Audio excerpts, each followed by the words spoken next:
Hi, this is Kerby Anderson. You know, each day we take on the tough issues and provide a biblical perspective to them. The topics we cover are wide-ranging: apologetics, theology, prophecy, creation and evolution, intelligent design, marriage, family, child-rearing, the millennial generation, friends and society, politics, economics, business, religious liberty, the Constitution, public policy, foreign policy, military policy, tensions in the Middle East, abortion, homosexuality, pornography, sexual ethics, media, technology, history, and America's godly heritage.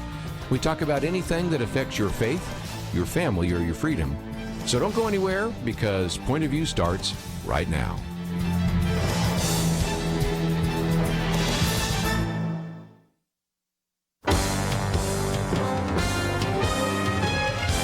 Across America, live. This is Point of View.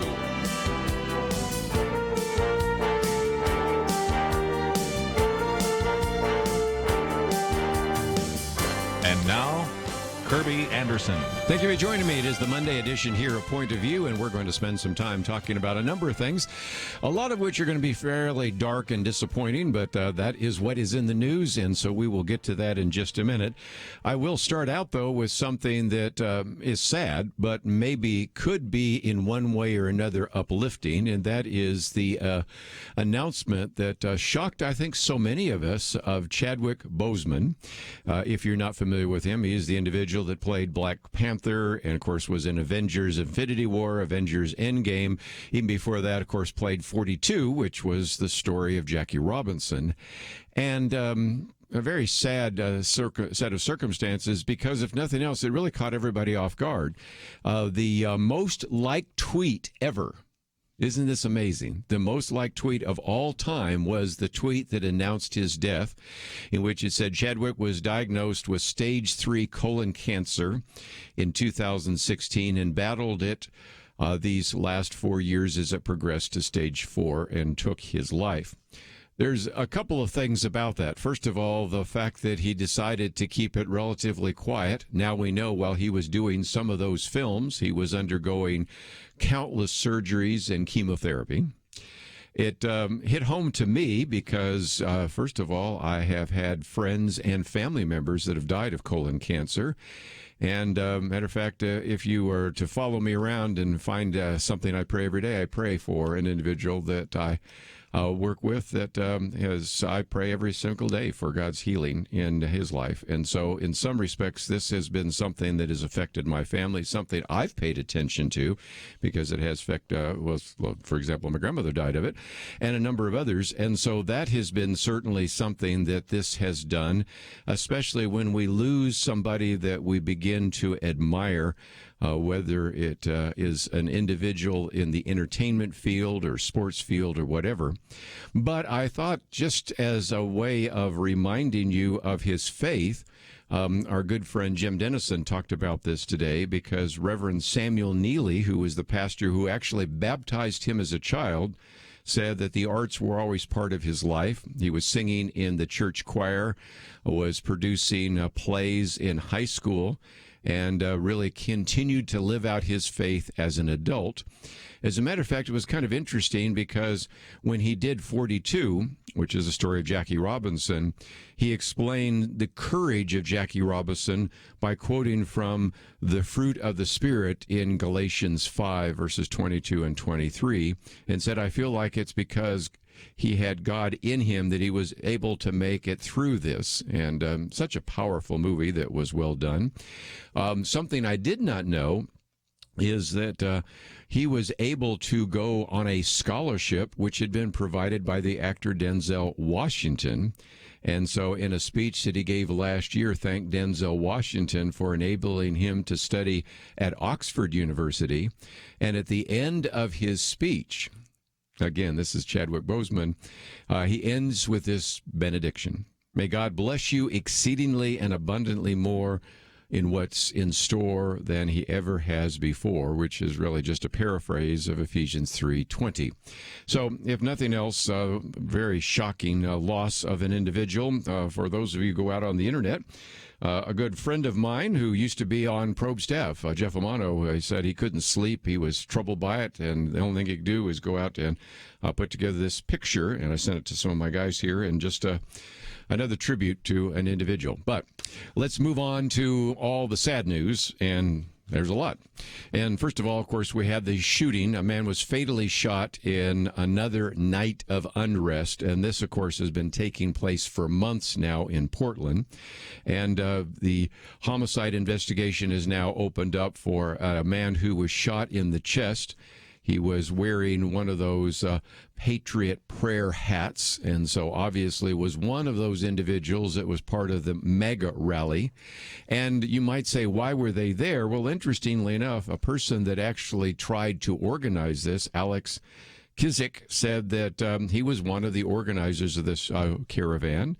And he said, the only reason I formed it was to support our president and keep praying for our country. And they had organized 2 similar caravans in Boise, Idaho, which, of course, were without incident. Sadly, this one was. And the amount of conflict that is surfacing now, not just in Portland, but in Kenosha and others, is very significant. Let me just read from this news story. Protests have rocked Portland for more than 3 months since the killing of George Floyd on May 25th, and have had a fresh impetus when we have the police shooting of Jacob Blake in Kenosha, Wisconsin on August 23rd. Violent clashes and counter-protests have added a layer of danger, highlighting the shooting of 2 protesters in Kenosha. We'll talk about that maybe a little bit later.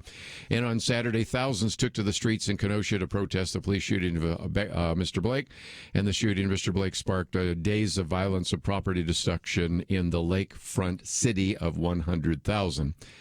So that's kind of where we find ourselves in. I was not really familiar with the Patriot Prayer Group. It is described as far right, but I don't know enough about what they actually do or don't do. But nevertheless, that shooting actually took place. And it has sort of forced the hand of certainly some of the leading Democrats, including Joe Biden, to say something about this. Michael Brendan Doherty said, call me crazy, but I don't think Joe Biden's best response to the news of a leftist protester shooting a peaceful Donald Trump supporter is to run in front of the cameras and say, this is Donald Trump's America, and spent some time saying, if you want to say Donald Trump's America, well, then you'd have to have been honest of, say, the various protests and riots in Ferguson, Missouri, and in Baltimore, Maryland, were Barack Obama's America. No, they're not. I mean, we recognize who the president is. And again, people are going to want to try, especially during this election season, to blame anyone and everyone on that issue. But Michael Brendan Doherty just had a little bit of fun in the midst of a very serious column by saying, saying this is Donald Trump's America. He says, I just don't know. He said, when I was a dumb teenager, I once used an aerosol spray can and a lighter in the kitchen to make a minor flamethrower. I burned the curtain. But I wasn't clever enough to turn to my mother and excuse myself by protesting. At the end of the day, this is your house. And so some accusations are back and forth. And the amount of accusations between the mayor in Portland, Mayor Wheeler, and the president, President Trump, just need to stop on both sides. I mean, the recriminations on both sides are not helpful to what is becoming a very tense set of circumstances. And if nothing else, I think it is an illustration again that even though there may have been the best of intentions to have a pro-Trump rally during the daytime, which seemingly was without incident, other than a lot of people maybe using certain fingers to say something to individuals. But by nightfall, that's where the problem is. And I've said before, one of the things we should learn from Martin Luther King Jr., he never did a rally at night. Once the sun goes down, things get a lot worse. And that's exactly what took place here.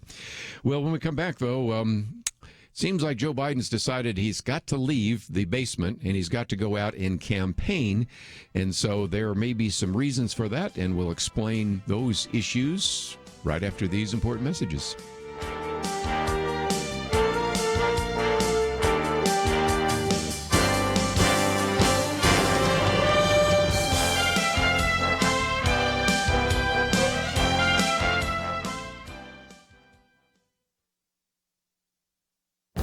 This is Viewpoints with Kerby Anderson.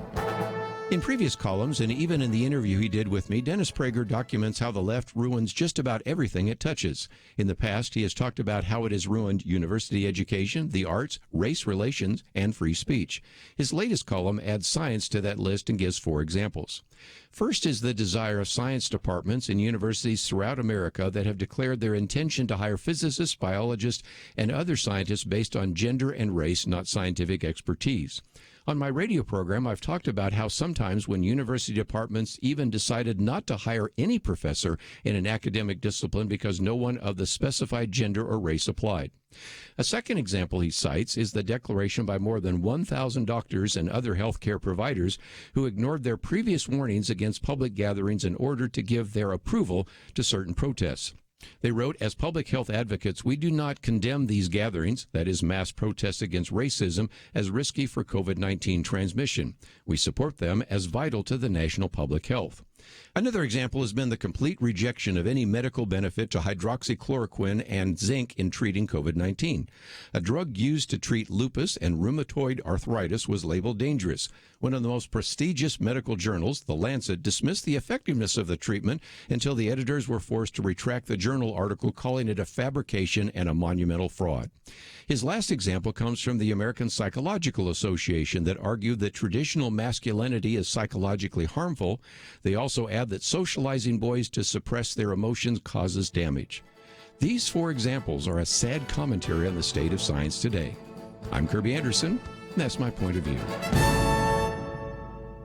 For a free copy of the booklet, A Biblical View on Pornography, go to viewpoints.info/pornography. That's viewpoints.info/pornography.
You're listening to Point of View, your listener-supported source for truth. Back once again, let me just give you a little bit of an overview of what's going to be taking place over the next couple of hours.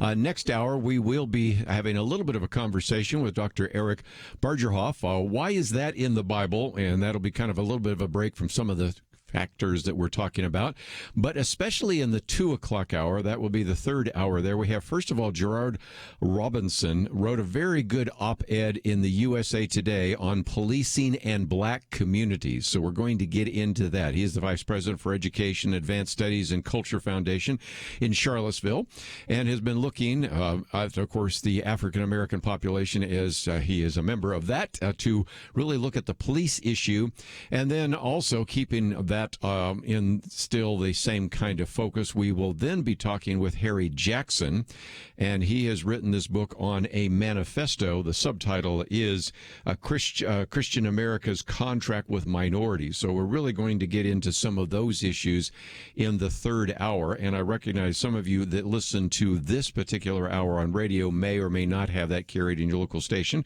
so you may want to switch over to the website to hear some of these conversations with Gerard Robinson and Harry Jackson. But I did mention that Joe Biden's kind of leaving the basement, and that led to some interesting counterpoint yesterday on Fox News Sunday. But before we do that, let's just look at the polls themselves. Now, you've heard me say it, and I will say it all through this election. The only poll that really matters happens on November 3rd. But some pollsters are better than others. Some, I think, have done a better job of figuring out who is a likely voter. Rasmussen has been pretty good. In the past, Zogby was. Another one is the Democracy Institute. which seemed to do pretty well last time. So it predicted the 2016 election and Brexit in England. So, okay, they may do a little better job of trying to at least figure out who is a likely voter. And then, of course, the big question mark is how many of those likely voters, when polled, actually tell the truth.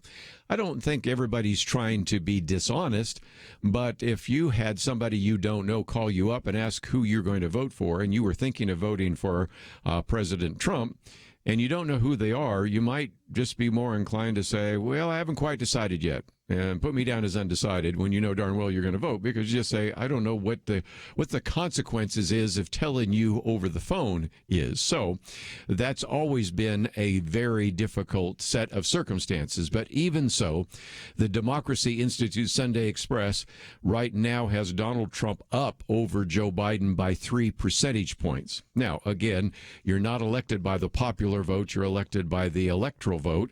And this is what's so interesting, because then as they go down into the swing states, and they consider these to be swing states, Florida, Iowa, Michigan, Minnesota, Pennsylvania, Wisconsin. I would never have actually put Minnesota in that, but now that Donald Trump seems to be winning in Minnesota, if the polls are true, those 6 particular states, he seems to be holding a lead over every one of those. For Donald Trump to win re-election, he has to win some of those swing states that traditionally have gone blue, not red. And those, of course, are Michigan, Pennsylvania, Wisconsin. And on those 3, he's ahead.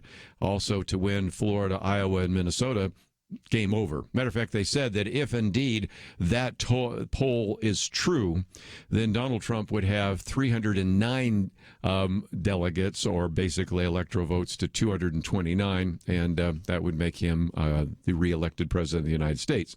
Now, that being said, it brings me to the other part of this poll, which I thought was kind of intriguing. 37% of Americans that were surveyed by this Democracy Institute poll said law and order was their top political issue, while 27% said they were concerned about the economy and keeping their current job or getting a new one. Traditionally, as I've always said, and you will see this even in a commentary I have coming out this week, when you ask people to say, what's your number one issue? Sadly, because I think we should vote for people on the basis of moral issues and social issues, but sadly, oftentimes, if the economy's doing well, I'm going to reelect that individual if they're in office. If the economy is doing well and I feel good, I will maybe consider changing my vote. And so that has always been sort of number one, not always. Terrorism sometimes surfaced for a while, but not very often, because I don't think anybody thinks there's a terrorist threat right now. But I think this may be the first time since maybe 1968 in which the issue of safety and security was number one, but it is. And many people have said that if the issue of safety and security are number one, Donald Trump gets reelected, which is kind of intriguing, because now, of course, Joe Biden says he's going to go out on the campaign trail. Now, he's not going to go to Kenosha, Wisconsin. And matter of fact, the mayor of Kenosha has asked the president not to go there, and we'll see where that plays out. But nevertheless, he has decided, that is, Joe Biden's decided to go to Pennsylvania. And so this surfaced yesterday, because Chris Wallace, who's the host of Fox News Sunday, has the individual who's the campaign manager for Joe Biden, Kate Bedingfield, and he was saying he's now leaving, and she was making the case, well, he's simply following the science. And he said, wait a minute, answer my question here. Just a week ago, former Vice President Joe Biden said that he could win the election from home. He could win the election by staying in the basement.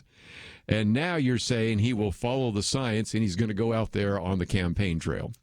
And I think, obviously, she and Joe Biden, Kamala Harris, and others are looking at the same polls and looking at the fact that now you're going to see the vice president go to some of those swing states. This particular article talks about 4 swing states, which means I don't know which 2 they eliminate, maybe Iowa and Minnesota, don't know. But nevertheless, will be interesting to see. And again, you got to love Chris Wallace. How has the science changed dramatically in just 1 week? And so you may still have some people criticizing Donald Trump for wanting to go out to Kenosha or wanting to have a rally But I think this is sort of going to tamp it down pretty quickly because, after all, Joe Biden is now going to be out there on the campaign trail as well. Michael Goodwin puts it this way. If nothing else, you can see why Joe Biden is leaving the basement, because he says there are really kind of two issues, and they all relate back to crime and violence. First, the argument being made by Joe Biden is it's Donald Trump's fault. Number two, it's not a big wave. And Michael Goodwin puts it this way. The first is patently absurd on its face. Democratic mayors running nearly all of these cities are pulling back cops and rejecting federal help. So, if anything, why are we having violence in those cities? Well, it has nothing to do with Donald Trump. As a matter of fact, they keep rejecting his overture to provide any kind of federal troops. The second one, he says, is even more outrageously and cold-hearted, because it means that millions, let's use this one, hundreds of murders, mostly black men, and the wholesale destruction of property maybe would be a small price to pay in order to get Joe Biden elected. And so up until now, you've had most people that on the media have tried to ignore this. I was doing a conference this weekend by Zoom. The conference was in Hawaii. Why couldn't I have gone to Hawaii? But anyway, I did the Zoom conference there. And one of the pictures I had on the screen was a picture from CNN where this reporter is actually trying to talk about the fact that this has been a mostly peaceful protest, while you can see fire burning in the background and the chyron. Now, first of all, he's not responsible for the picture in the background. He's not responsible for the chyron. But, it's kind of like, don't believe your lying eyes. Just believe what I tell you about that. And it relates to something else that showed up in one of the headlines. Apocalyptic scenes in city streets. Actually, urban crime is still at historic lows. They keep trying to tell you that these riots are not a big deal. And yet the bottom line is, again, as Michael Goodwin points out, murder is up 35% in New York. And there are 87% more shootings in New York. But again, the New York Times just says, well, the issue for that is complex. Or you can go to Chicago, where murders are up 22% through June, or New Orleans, where they're up 44%, and those would be just complex as well. And so he says, if you use that same kind of logic, then the 180,000 deaths from COVID, not a big deal, because after all, we have 330 million Americans that did not die. And of course, you know that nobody will say that. But when we come back from the break, before we stay on some of the political issues, there have been some very interesting numbers coming from the CDC about the coronavirus. And they are striking, and it is one of the articles I've posted here. Two issues. Number one, a lot of people that were tested positive, we now can conclude they probably weren't contagious. And number two, there's a shockingly small number of people who died only from the coronavirus. Most of the deaths, that would be 94% of them, had some other comorbidity. We'll get to that and talk a little bit about the pandemic right after these important messages.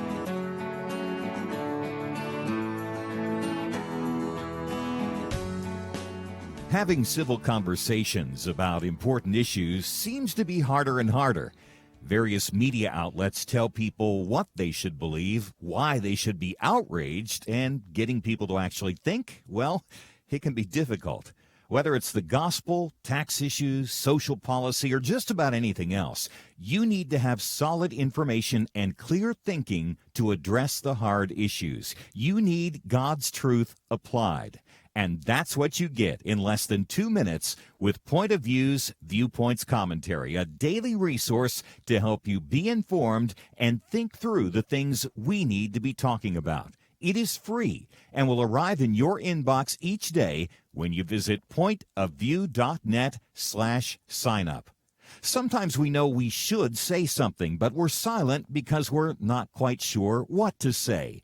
Viewpoints Commentary can help you break the silence and change the narrative. It can make you a more equipped agent for truth. Get your free subscription to the Viewpoints Commentary at pointofview.net/signup. Pointofview.net/signup. Point of View will continue after this.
You are listening to Point of View.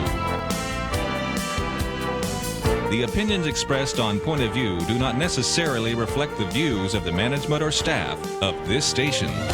And now, here again is Kerby Anderson. I'd like to join our conversation, 1-800-351-1212. I thought for just a minute before we get back into the campaign and the election and some of that, talk about the coronavirus, the pandemic, and these two articles, one which I've posted and the other one you could probably find by just simply doing a Google search, come from Bronson Stocking. And I'm thinking, okay, I don't even know who he is. So I looked him up on LinkedIn, and turns out that he's a graduate of the University of California at Berkeley. I did a short internship at Heritage Foundation, but is kind of the web expert at Town Hall. And so I'm going to try to find out a little bit more about him. Maybe we can get him on sometime.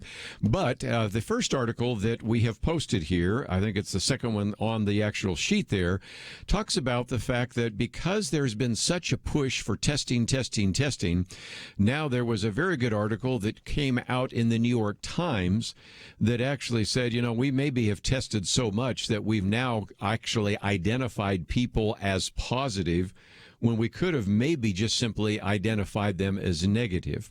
And so I was originally going to put the New York Times article out there, but then the response from Bronson, I think, was very good. So first of all, let's go to the New York Times article, and that is they found, this is really amazing, that potentially 90% of the people that have tested positive for COVID-19 have insignificant amounts of virus present in their bodies, which means we probably did not need to isolate them, nor were they necessarily good candidates for contact tracing.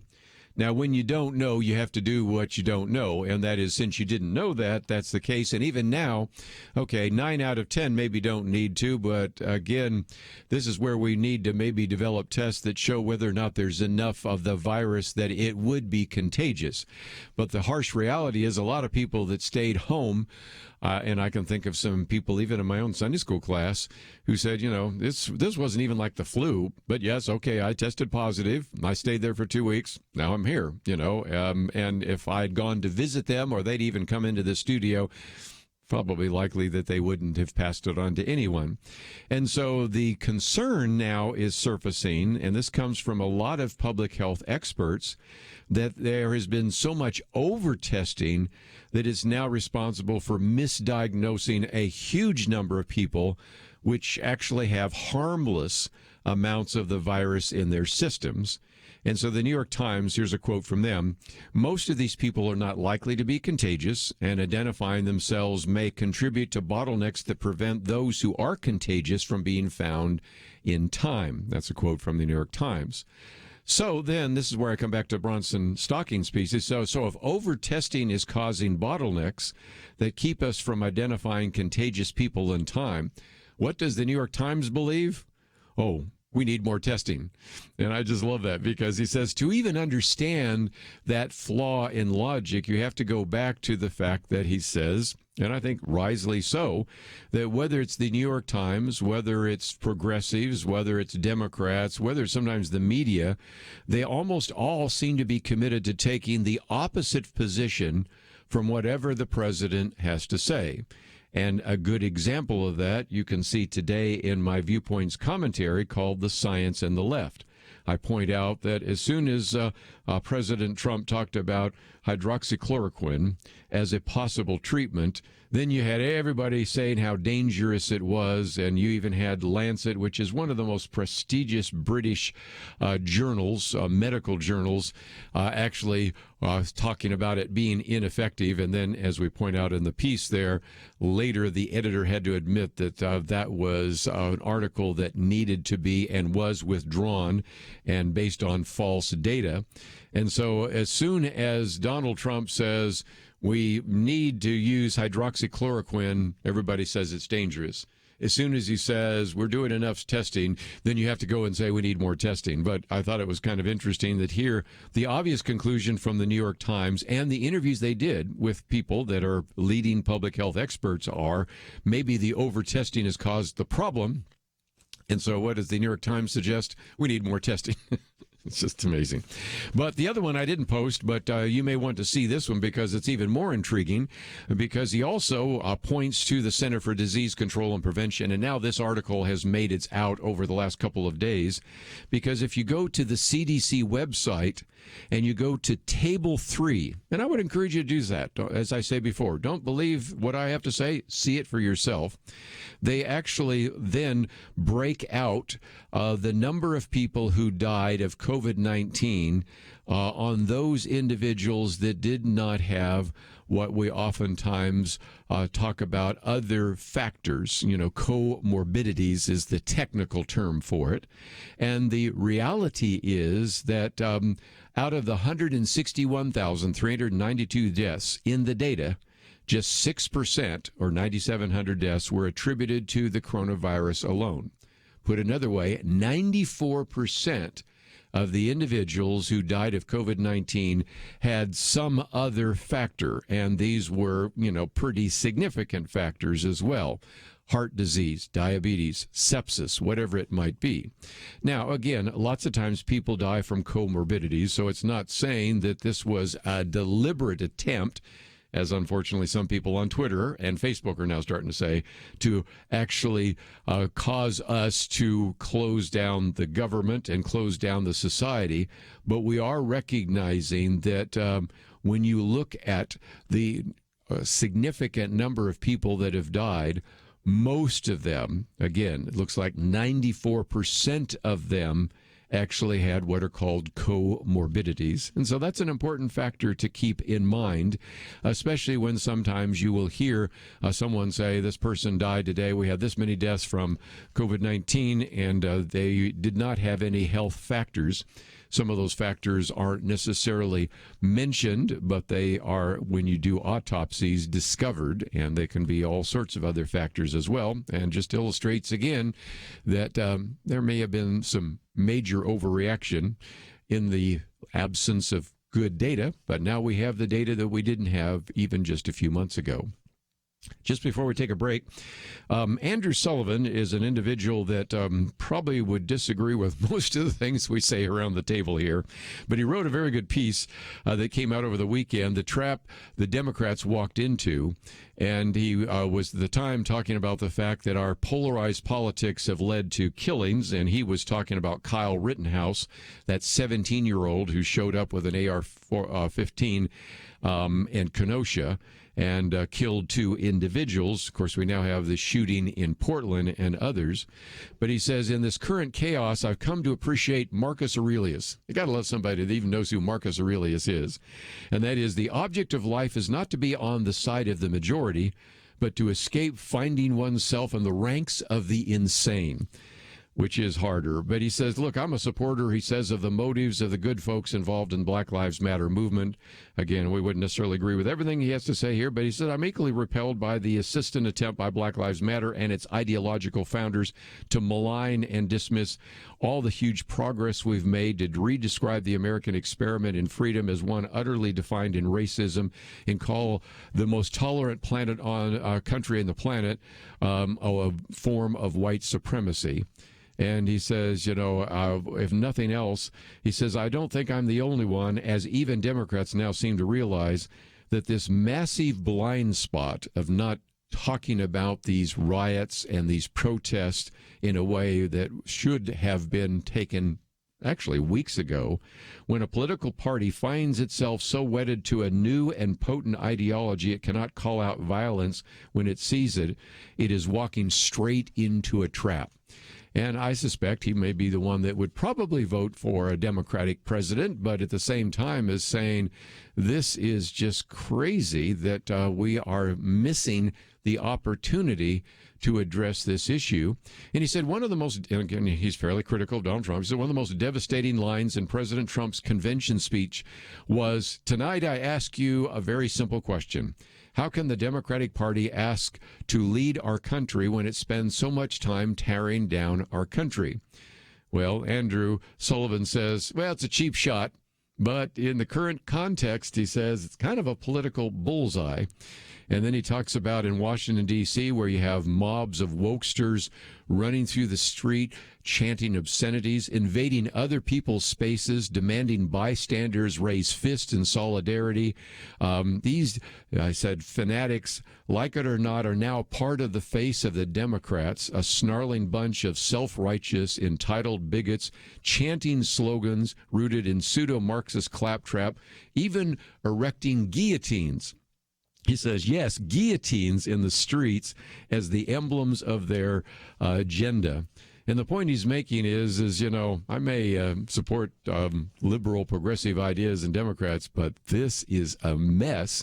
And for the Democratic Party and for the leader in the Democratic Party, Joe Biden, to have ignored all of that, they may pay a price when you actually go to the polls. So let's take a break. We'll get into a couple of other issues that we will talk about. All that coming up right after this.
Now, back to Point of View, your listener-supported source for truth. Back once again, let me just mention that one of the things that I was talking about at this conference over the weekend is something that's relevant here, and that is just the sheer difficulty sometimes of trying to figure out what is true. And if you think you have difficulty, I do as well, and I thought just for a moment I would give you just a sense of almost these kind of point-counterpoint things that cause you to go, okay, I'm going to have to read a little bit more. And I know you don't don't have the time to read all of that, which is why we try to post what we think are some of the better articles. But just a minute ago, I quoted from Andrew Sullivan, and he made the case that if nothing else, the Democrats have been maybe a little bit blind to this issue of security and safety. Now, they can rectify that over the next 9 weeks, and Donald Trump could be defeated, and Joe Biden can be the president. And actually, if anything, one of the last questions I got at the conference was, who do you think is going to win? I said, well, first of all, it has to do with the pandemic. It has to do with whether or not Joe Biden goes to the debate. But there are just a lot of factors it's just hard to predict, and that is certainly the case. But the odds-on favorite is that when you are Joe Biden or you are Hillary Clinton, you start out with an incredible electoral college advantage. You get California, Oregon, Washington, you get New York, New Jersey, you get Illinois. You just know you're going to win those states. And that's a lot of electoral college rich votes. So then you almost have to have, if you're Donald Trump or in the past George W. Bush, run an inside straight and win a lot of things that people wouldn't have expected you to win. And, of course, Donald Trump did win Wisconsin, but by just 10,000 votes. He did win Michigan, but just 27,000 votes. He did win Pennsylvania by a little bit more. So that is the case. But the point I'm making here is that at a time when Andrew Sullivan's kind of saying, guys, all you liberal progressives, all you Democrats here, you got to really make sure that you start thinking about security and safety. We now come to National Public Radio. This is the NPR piece, and it's a whole story about the author that is now making the rounds, Vicki Osterweil, In Defense of Looting. I'm not making this up. This is the title of the book. In Defense of Looting is the name of the book. And it is favorably reviewed in National Public Radio. Yes, I read NPR. I love NPR. If nothing else, they try to give us all things considered, and they gave us all things considered in this one. And if you say I don't even know who this person is, Kelly Shackelford sent this one on to me. I already printed it out, but it shows that it's now getting around. And Vicki Osterweil is an individual that many people said, it's too bad her book only came out late because she should have gotten a spot in the Democratic National platform on the convention. But nevertheless, okay, Vicki Osterweil says we need a total transformation of our society. This society we live in is under capitalism, is entirely structured around the production and circulation of commodities. It's a cruel system built for the creation and revocation of things, not for the flourishing of people. And she goes on to say that she takes some of the ideas that Kamala Harris talks about that says that this is a movement, the riots are not something we should be concerned about. And she says, basically, I take Kamala Harris's bet and raise it. And in the new book, In Defense of Looting, A Riotous History of Uncivil Action, that's the entire title. The word riotous here is used to mean having to do with riots, obviously, but it also gets into looting, destroying property, burning things down, and all the rest. And so you find yourself, on the one hand, having somebody saying, we need to really take seriously this safety issue and start counter-programming. At the same time, when you have a book coming out, which is going to be probably a bestseller, because I might even get a copy myself just so I can quote from it, In Defense of Looting. So that's one. Let's take another campaign issue as well, and that is, what about working class people? Because as we pointed out last week, there was a deliberate attempt, it seemed, on the part of the Republicans to reach out to so-called working class people, and on Democrats, when they spent so much time talking about things other than those sort of populist themes, didn't. So then you go to the Huffington Post. Yes, I read the Huffington Post. And this comes from Terrell Golshan, who says, Trump says he will save the American dream as his policies fail working people. So the argument she makes is that he's failed the working people because unemployment's in double digits. True. Why are they in double digits? The pandemic. Does that get mentioned? Not really. Renters are scared of eviction notices. Well, because we tried to protect them from being evicted. And the economic recovery seems to have slowed. But again, a lot of that has to do with, guess what? the lockdowns that came after the pandemic. But again, if you go to Real Clear Politics, this is the first article, the one right underneath it, just to illustrate again, this one by Selena Zito. Ohio County tells the story of the seismic shift of working class voters towards Republicans. So on the one hand, you say the Republicans are losing the working class people because of unemployment and because of eviction notices. The next article right next to it talks about how the argument is, especially in places like Ohio, but then it extrapolates to many of those other swing states, that it will also be something that will attract the working class voters. So I fairly often understand your frustration of who do I look to and who do I trust. I've given you now, obviously, some examples of contradictory articles, in some cases coming to completely different solutions and conclusions based upon some of the bias. And so, as I've said before, if there's ever been a case for individuals to read widely, you need to, because if you were just reading the Huffington Post, if you're just reading this article in the National Public Radio, NPR's news outlet, you'd get one view. If, on the other hand, I can't remember where the other one was. Where was the one, just out of curiosity, that came from Zito? That was in the Washington Examiner. So, again, read widely and don't even trust everything we say here. Check it out, because it's going to be a rough ride here with individuals that oftentimes are simply going to say contradictory things in different articles. What I think is also interesting, and in the next issue coming out on media bias, I point out that a lot of the bias comes by not covering a story. And a good example of this is, I don't think many of you, if you happen to be watching online, have talked about or seen some of the notes and the pictures from Kenosha. You can see this one individual here. He looks like something from the Middle East, and he's carrying a sword. I sent that out to a few of our friends saying, well, I don't normally bring a sword to a protest. And Dr. Merrill Matthews, who's kind of a martial expert, he actually showed me the pictures of all his swords, but he doesn't take them to these. And nevertheless, while we're having people dressed in the most extreme outfits that look like something from Syria or somewhere else in the Middle East, it also is interestingly the fact that one of the leaders of Black Lives Matter simply said, if you kill one of ours, it's time for us to kill one of yours. And so, again, some of these stories are not covered differently. They're just simply not covered by the mainstream press. One of the reasons why I think it is absolutely essential for you to take the time to read and check and those kinds of things. And if nothing else, I guess that's called a scimitar. Thank you. I couldn't remember the name of it there, so thank you, Steve, for reminding me that that is not even a sword, it's a scimitar. And, of course, some of the action, some of the pictures, again, this one comes from Breitbart, and it's just an illustration, again, that you wouldn't even know about some of those things that were said, some of the things that were done, if you only read one source. So the good news is the Internet has made it much easier to have access to more than one news source. Don't just read from your tribe. Don't just read the things you would agree with. Don't engage in confirmation bias. Read others, and maybe it'll give you a better perspective on what's taking place.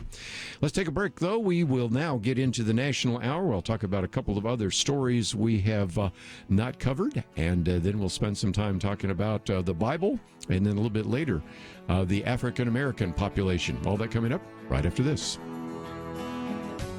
Sometimes I think about seeds. You ever stop to consider that some seeds become entire trees and some trees grow up and produce fruit? Other seeds become flowers or vines that bring us vegetables or berries. And some trees don't have fruit, but they're just pretty, especially in some parts of the country when it comes to the fall colors. Yes, sometimes my mind goes off like that. And I also think about such things when it comes to the seeds that so many have planted in the quest to impact our nation through Point of View Radio. You may think that your gift is a small thing, but like a seed, it can grow to have an impact beyond your imagination. If you want to see beauty again in America, Consider planting a seed today and making a difference by joining the Point of View Truth Team. Get the details today, right now, by visiting pointofview.net/team or call us at 1-800-347-5151. Plant a seed for a great future. Cultivate truth. Pointofview.net/team and 800-347-5151. Point of View will continue after this.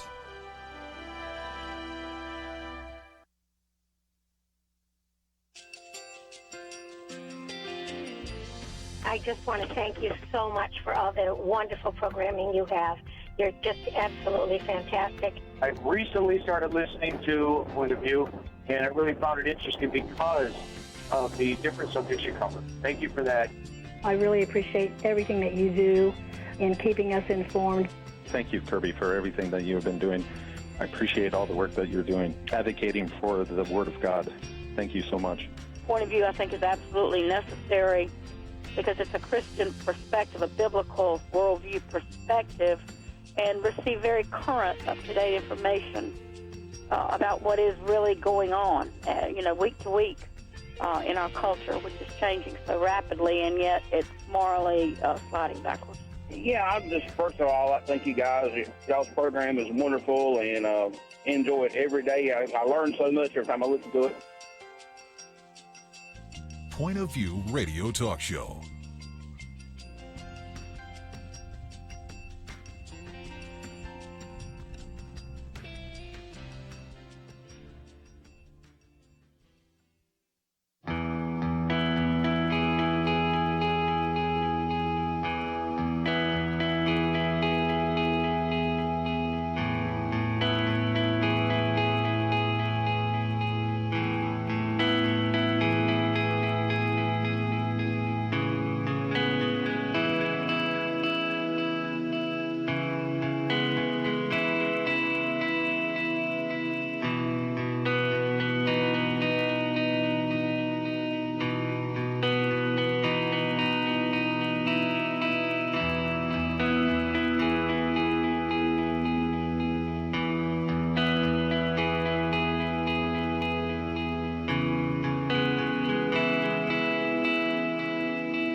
Hi, this is Kerby Anderson. You know, each day we take on the tough issues and provide a biblical perspective to them. The topics we cover are wide-ranging.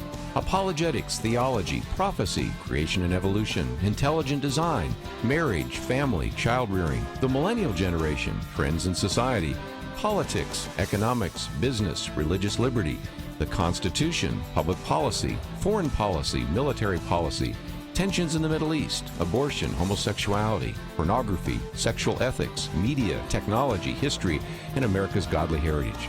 We talk about anything that affects your faith, your family, or your freedom. So don't go anywhere, because Point of View starts right now.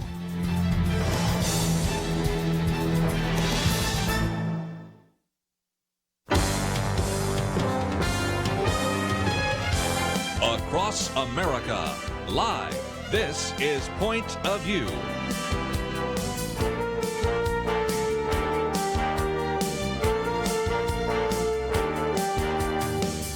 And now, Kerby Anderson. Thank you for joining me. It is the Monday edition here of Point of View, and over the next couple hours, going to cover a number of different topics.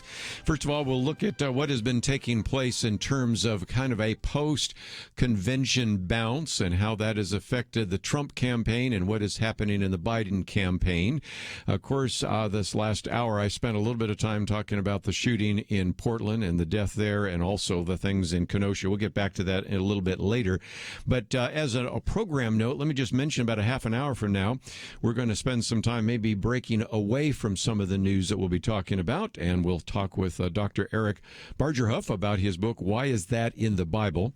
And then the next hour, we're going to hear from some very articulate voices in the African-American community. Gerard Robinson has written a piece that appeared in USA Today on policing and black communities. So we're going to get into that whole question about what can and should be done in that regard. And then we'll have, of course, Harry Jackson will be with us. He's been with us before. I mentioned him last week joining us, and his book is called A Manifesto, Christian America's Contract with Minorities. So we'll get into some of those issues in the next hour. So that will give you a little bit of an overview. Some of the articles, let them boycott. We'll get to that in just a few minutes. What about the NBA, I should say, and the playoffs that are going to continue on into September, something very different than what we used to have with basketball. And so we'll talk about the boycott.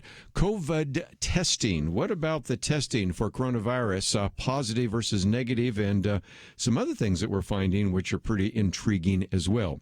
But many times after a political convention, there is a bounce. And there wasn't much of one for former Vice President Joe Biden. There has been at least a significant one, it looks like, for President Donald Trump. And a lot of ways to illustrate that are to go to the latest poll, the Democracy Institute poll. And you might say, well, how accurate is that one? Well, I would have to say that last time in 2016, they predicted the 2016 election and Brexit. So they've done pretty well. Some of those that do a better job of trying to figure out who are actually likely voters, Rasmussen, in the past sometimes Zogby, but this one has done okay. And looking at it nationally says that at the moment, if the polls are to be believed, and you've heard me say this many times before, the only poll that really matters happens on November 3rd. But given the variations here, it has Donald Trump ahead of Joe Biden by 3 percentage points nationwide. 48% to 45%. Now, the bigger issue, of course, is what happens in the swing states, and it identifies 6 swing states. Others identify 5, but these swing states are Florida, Iowa, Michigan, Minnesota, Pennsylvania, and Wisconsin. And he holds, that is, the president holds a lead over the former vice president in every one of those swing states, leading them to conclude that if the election were held today, the electoral vote would be 309 for Donald Trump, 229 for Joe Biden. But again, you've got to recognize that could change and will. I mean, we have 9 weeks on that. But one of the things that's striking, and it relates to the conversation we had last Friday, 37% of Americans surveyed in this poll said that law and order were their top political issues. And another 27% said that the economy and keeping their current job or getting a new one were important to them. So this issue of law and order is one of the reasons why I think Joe Biden is leaving the basement.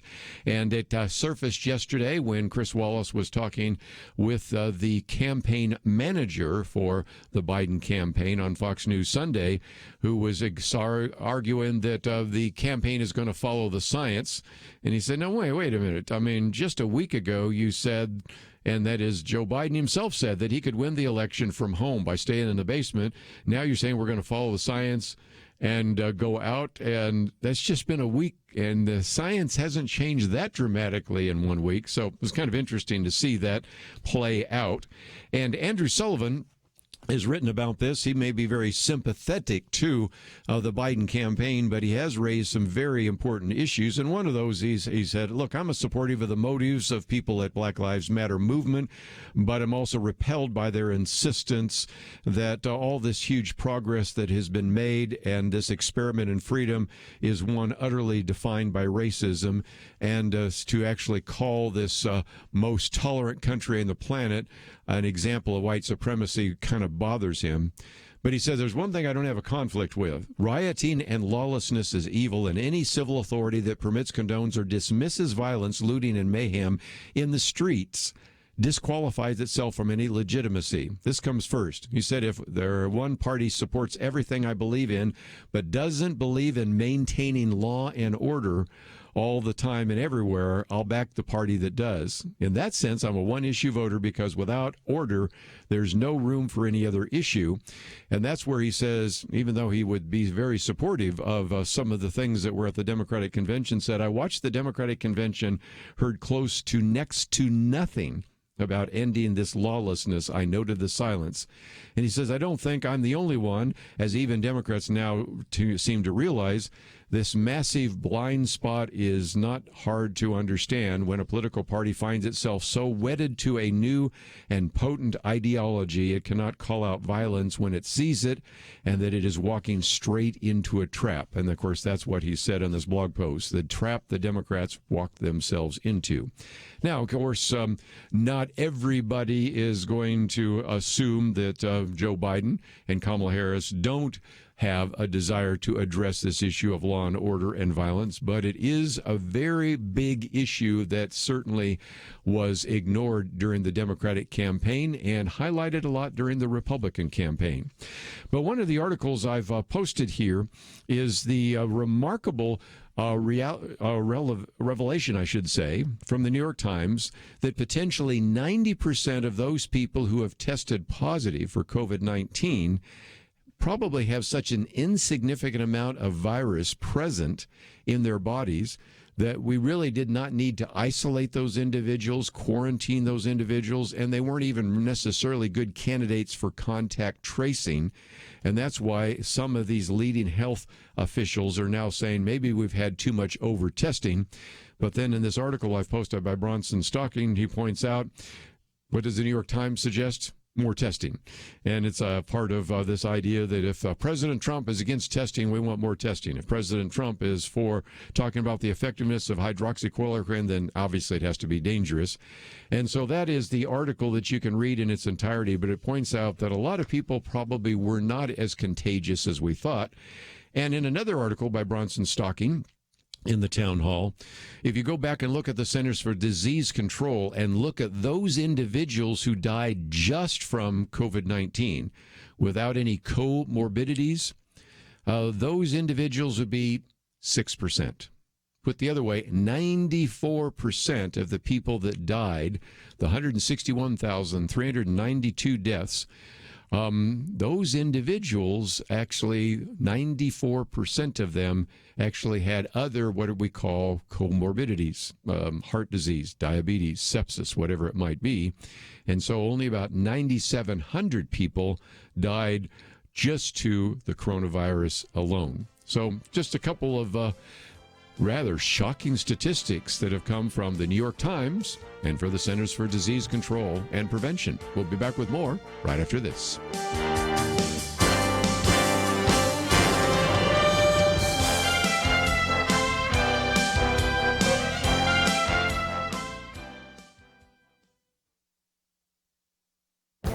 This is Viewpoints with Kerby Anderson. In previous columns, and even in the interview he did with me, Dennis Prager documents how the left ruins just about everything it touches. In the past, he has talked about how it has ruined university education, the arts, race relations, and free speech. His latest column adds science to that list and gives 4 examples. First is the desire of science departments in universities throughout America that have declared their intention to hire physicists, biologists, and other scientists based on gender and race, not scientific expertise. On my radio program, I've talked about how sometimes when university departments even decided not to hire any professor in an academic discipline because no one of the specified gender or race applied. A second example he cites is the declaration by more than 1,000 doctors and other healthcare providers who ignored their previous warnings against public gatherings in order to give their approval to certain protests.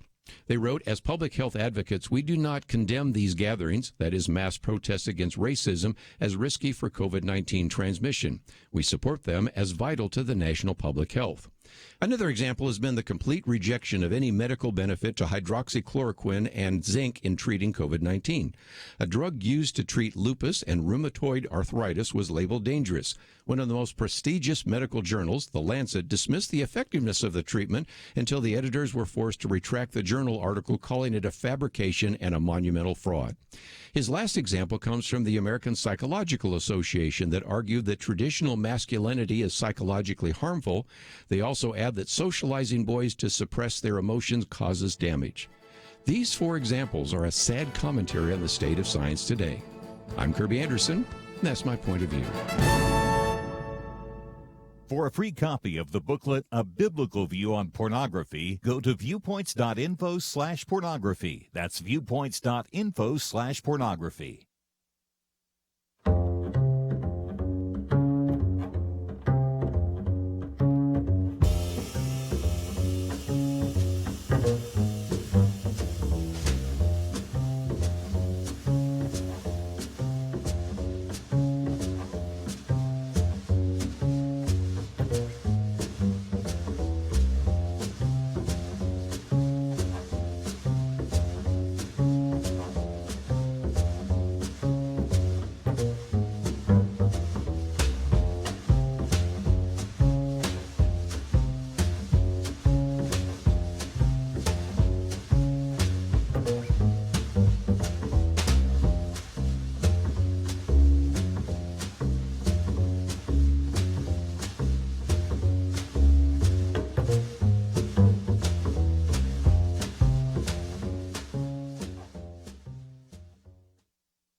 You're listening to Point of View, your listener-supported source for truth. Back once again, of course, so we have been talking about the shooting that took place last week, and that was in Kenosha by Kyle Rittenhouse, an individual that walked in with an AR-15 and ostensibly was trying to protect businesses, but ended up shooting and killing 2 individuals. And, of course, now we have another shooting that has taken place in this particular case of an individual that was wearing a Patriot Prayer hat and as part of the Patriot Prayer group.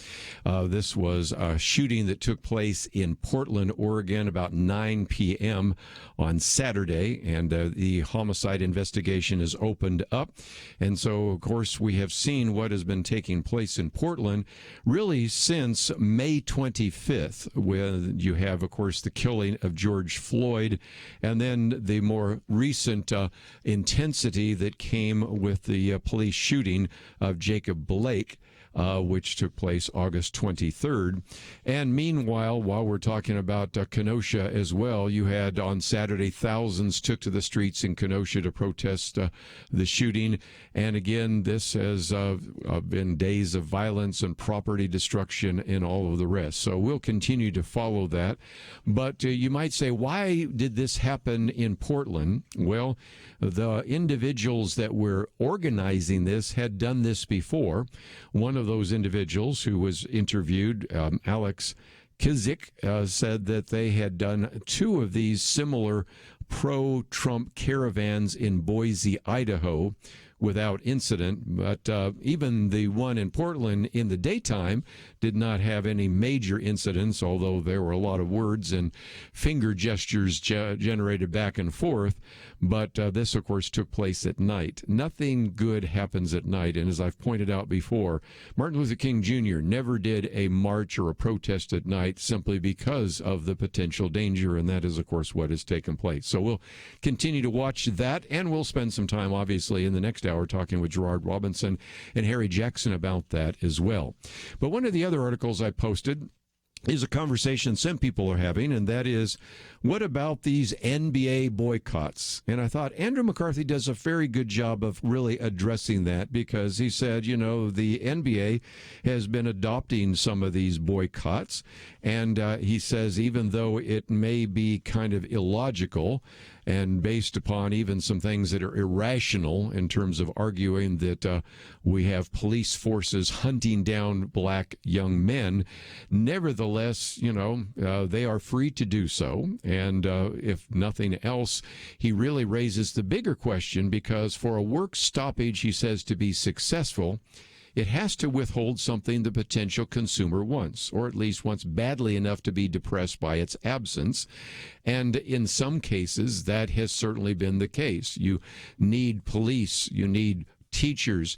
Matter of fact, back in the 1980s, we had air traffic controllers who actually said, we're going to walk off the job. And we said, well, we need air traffic controllers. But instead of giving in to that, President Ronald Reagan said, okay, you're fired. We'll go get some others. One time, the NFL had actual athletes strike, and they said, okay, we'll bring in other athletes. That didn't work out so well. But nevertheless, the point that Andrew McCarthy is saying is, look, the sand is running out of the hourglass, and if not anything else, some of them are going to maybe come to grips with the fact that this has begun to alienate your base, the spectators that actually would watch you on television, the spectators that would come and sit in your seats. So we'll see where that is. And he points out that part of the problem with having athletes address these social issues, because after all, the NBA has been addressing social issues. That goes all the way back. I'm an old guy now. Bill Robinson and all sorts of other people that were, Bill Russell, I should say, were addressing some of these social issues, and all the way through. That is not the case. But he says the problem is these athletes are paid a lot of money, but they're young. And because of that, they also probably have not been very well researching any of the issues, because when you're at that elite level, it takes full-time dedication to your sport. So as a result, you end up, by definition, being ill-informed, uninformed, and maybe even just animated by the latest phenomenon that is there. And then he goes on to say that as well, they probably have an education if they did go to college, and recognize some of the NBA athletes did not go to college or didn't stay there very long. They were actually being taught tribalism, grievous mongering, and a variety of other things. Not to say that some of them haven't tried to go out and make a difference, because he then later on the article talks about LeBron James, who actually has invested heavily in the education of at-risk children. And he says he's to be applauded for giving back, for having skin in the game rather than just virtue signaling. But then I love what Andrew McCarthy said, but I'd rather get a root canal than listen to LeBron James bloviate about police reform. Many people do care what he thinks, and his iconic station yields limitless media opportunities to tell them. He has earned that by combining incomparable talent with a superhuman work ethic. But again, as he points out in this piece, it just, and I'm again quoting from him, doesn't dawn on some of these athletes that their saleable value lies in giving the rest of us a unifying escape from our personal struggles and social divisions. For 2 or 3 hours, we can marvel at how the well-executed pick and roll is nearly impossible to defend. But he says the players don't realize that the value that they can singularly provide, the value that consumers crave, is an oasis from the turmoil. But that oasis is disappearing. The players first invited the turmoil in, and now they're stoking it. So what about this? Because when we talk about this idea of a boycott, which probably is more accurately called a strike, but nevertheless the boycott.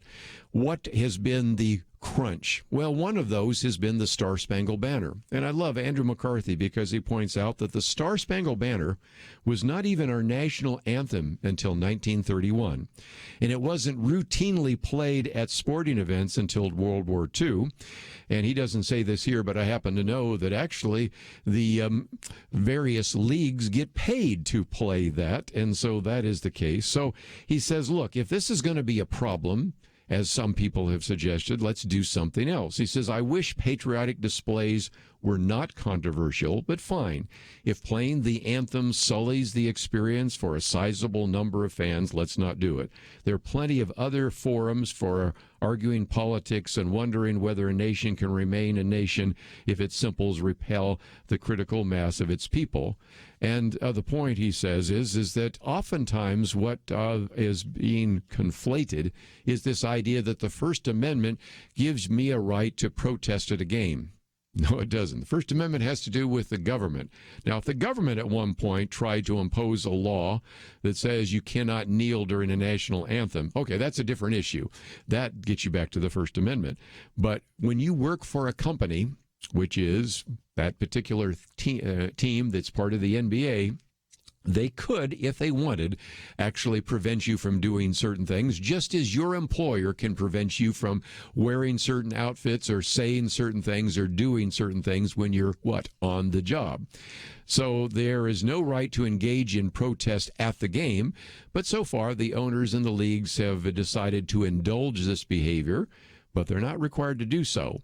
And so if nothing else, that aside, the players fail to see the obvious ramifications of free expression they demand for themselves, because back to the key issue is that if nothing else, the various spectators will indeed make other choices.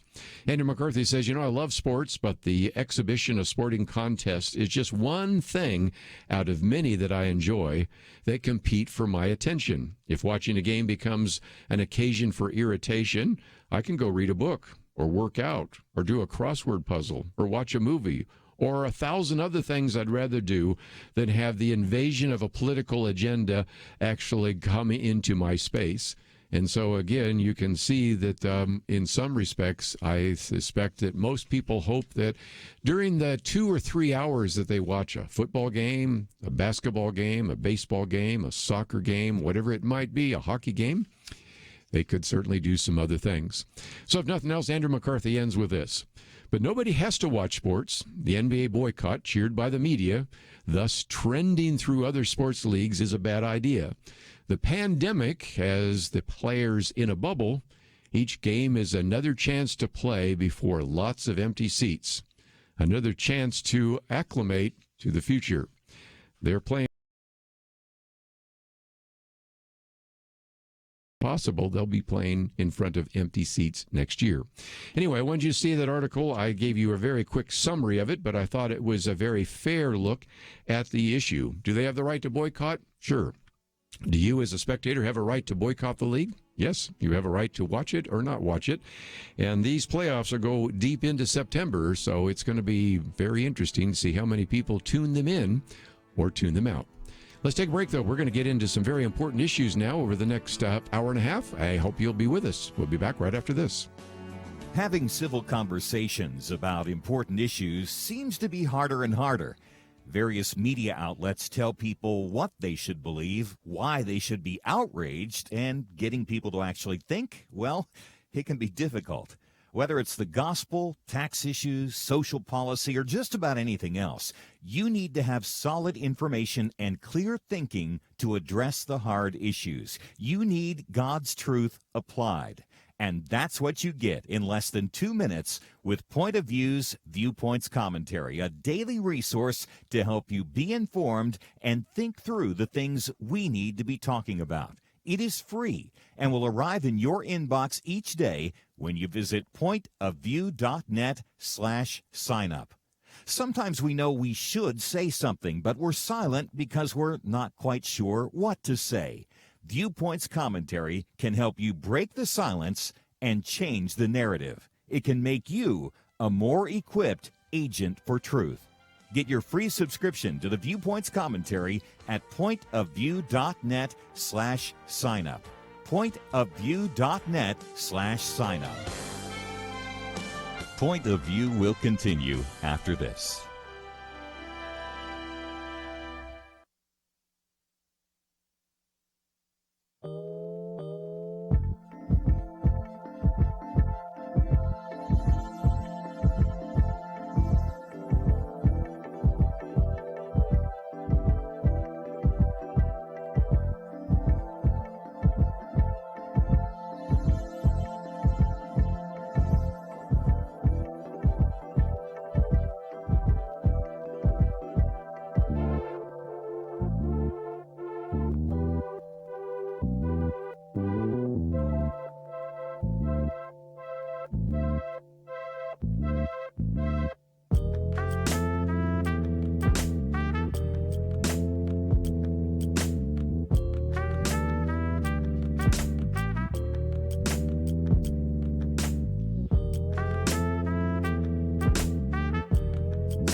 You are listening to Point of View.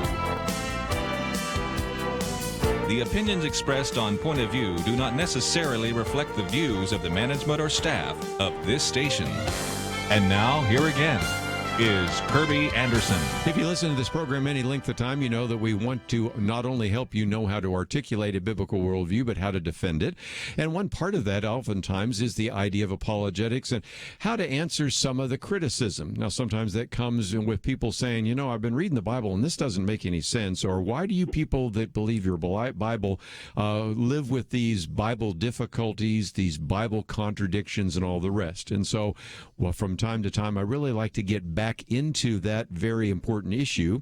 And there's a new book that has come out. Why is that in the Bible? The most perplexing verses and stories and what they teach us. And it is written by Dr. Eric Bargerhuff, who is a professor at Trinity College in Florida, teaches Bible and theology, served for many years, more than 20 years, in pastoral ministry in various churches in Ohio, Illinois, and Florida, has his doctorate in biblical and systematic theology from Trinity Evangelical Divinity School. And this book, which is published by our good friends at Bethany House, is one that I think you're going to find very helpful. 40 different chapters. Obviously, we're only going to cover a very few of those in our time together. But, Professor, thank you for joining us today here on Point of View. I am honored to be on your show, Kerby. Thanks for the invitation. Let's take on a couple that I've run into. One of those is actually your first chapter, and that is the whole question of Abraham and Isaac and the sacrifice. I've been at conferences where sometimes when we open the question and answer period up, many times atheists will say, were you guys and you Bible believers, do you really believe in child sacrifice? And they almost always point to Genesis 22. Help us out. Well, it was quite an event for sure. I think on the surface, anyone who reads this is shocked that God would actually call or ask Abraham to do such a thing. But I think there is so much more that has to be read. First of all, you have to make sure you've read the whole story to make sure you understand that God did not actually require that of him, but he did use it as a test for Abraham. Abraham, all throughout Scripture, is known as a man of faith, and this was one of those huge tests of faith. But one of the reasons why I argue that this is in the book is that it is what I would call a prefigurement of a meta-narrative. And so let me explain that if I could, Kerby. It's kind of the idea that we want to see the big picture of the Bible, the storyline of redemption from the Bible, that humankind fell into sin, and that God, because he's a holy God, requires a sacrifice of atonement. And this particular story is something that prefigures the bigger picture of Christ being the lamb that took our place and on the cross so that we might be able to be redeemed and have salvation from sin. And so this, in some ways, is that story that helps us get the bigger picture in perspective. God had called Abraham to offer up his son as a sacrifice to him. And, of course, they walk up the mountain by faith. And even Abraham, it says in the book of Hebrews, later in the book of Hebrews, it says, even Abraham believed that if he would have had to have gone through with that offering of his son, that he believed that God could have at least raised him from the dead almost immediately. So, but God didn't, obviously. When he raised up the knife to slay his son, God intervened and said, no, stop. And he provided a lamb that was caught in a thicket to actually be the substitutional sacrifice, right, for the son. So in many ways, this was to be the lamb that was the sacrifice and prefigures the big picture story that we just mentioned. Very good. Let me just mention that this book just came out this month, and so you should be able to find it in your local bookstore. And I just mentioned a minute ago, it's published by Bethany House, but if you can't, we also have a link so that you can get it both in paperback and Kindle. And I thought I'd pick out a couple others. Chapter 10 talks about Jesus and what you call an unfortunate fig tree. Now, that takes us back to Matthew 11, but there is a very great and significant point to the fig tree. So explain that, if you might, to us. Well, the fig tree was one of those common things that you would find in the nation of Israel. They were quite common. The disciples would run across them quite often. They would provide figs, and there was season for figs. But this particular tree was blooming ahead of time. They didn't see any fruit on it, but the leaves were full, and they saw it there. And Jesus looked at that tree and said, you know what, this is a perfect illustration of the spiritual condition of my people. You know, they look good on the outside, but they're not truly bearing fruit. And so Jesus actually used this illustration, and by condemning this fig tree, and then the next day when they walk by it, it's all withered up and dead. And so it really serves as an excellent sermon illustration, if you will, that Jesus used to communicate the spiritual condition of his people. And we see that all through the Bible. There are times when what we would call acted out prophecies, Kerby, and Yes. one of the great ones that we see even in the Old Testament, if I may, is the book of Jeremiah. And one of the stories that I mentioned in the book is Jeremiah's unnormal experience where God asked him to buy a pair of linen underwear and to not wash the underwear, but to wear it. And so here's Jeremiah, goes to buy this linen underwear and puts it on and doesn't wash it. Now you can imagine how kind of gross and disgusting that would be after a long period of time.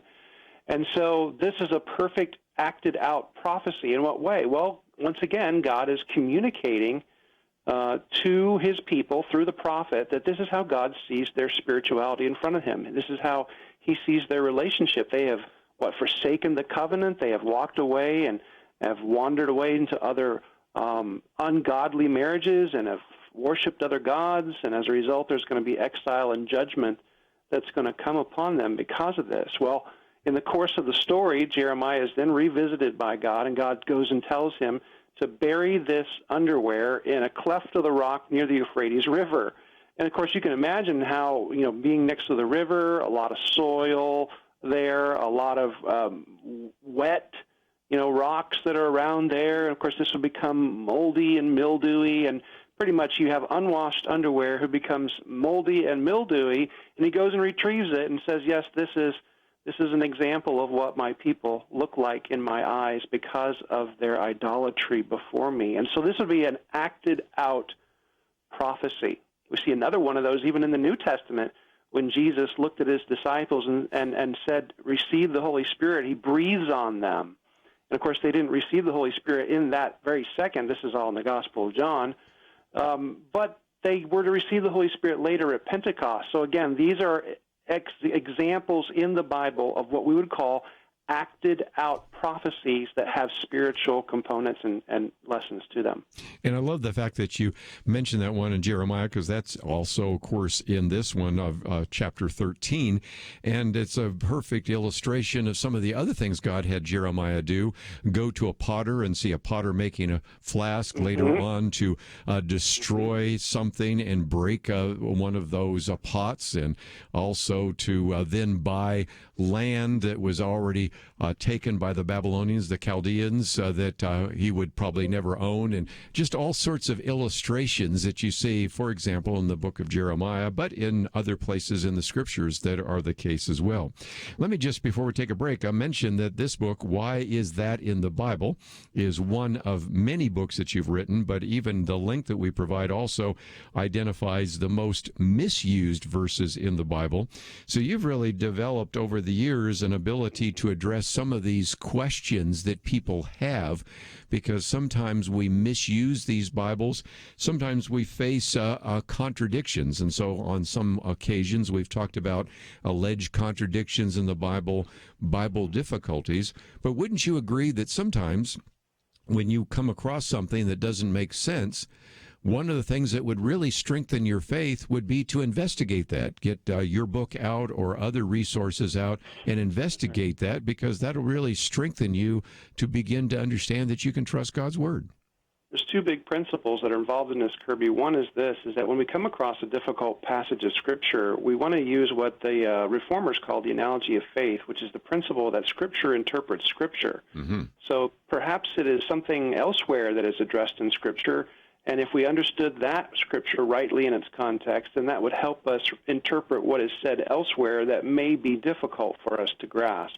And so we need to know the background, the history, the context, even the way that they used words, some of the words that they use. So, for example, in the book, I actually mentioned the idea that Jesus says you have to hate your family. Yes. And that's in chapter 2. Well, what does that mean? Well, the word hate doesn't mean exactly what we think it means in our culture and context today.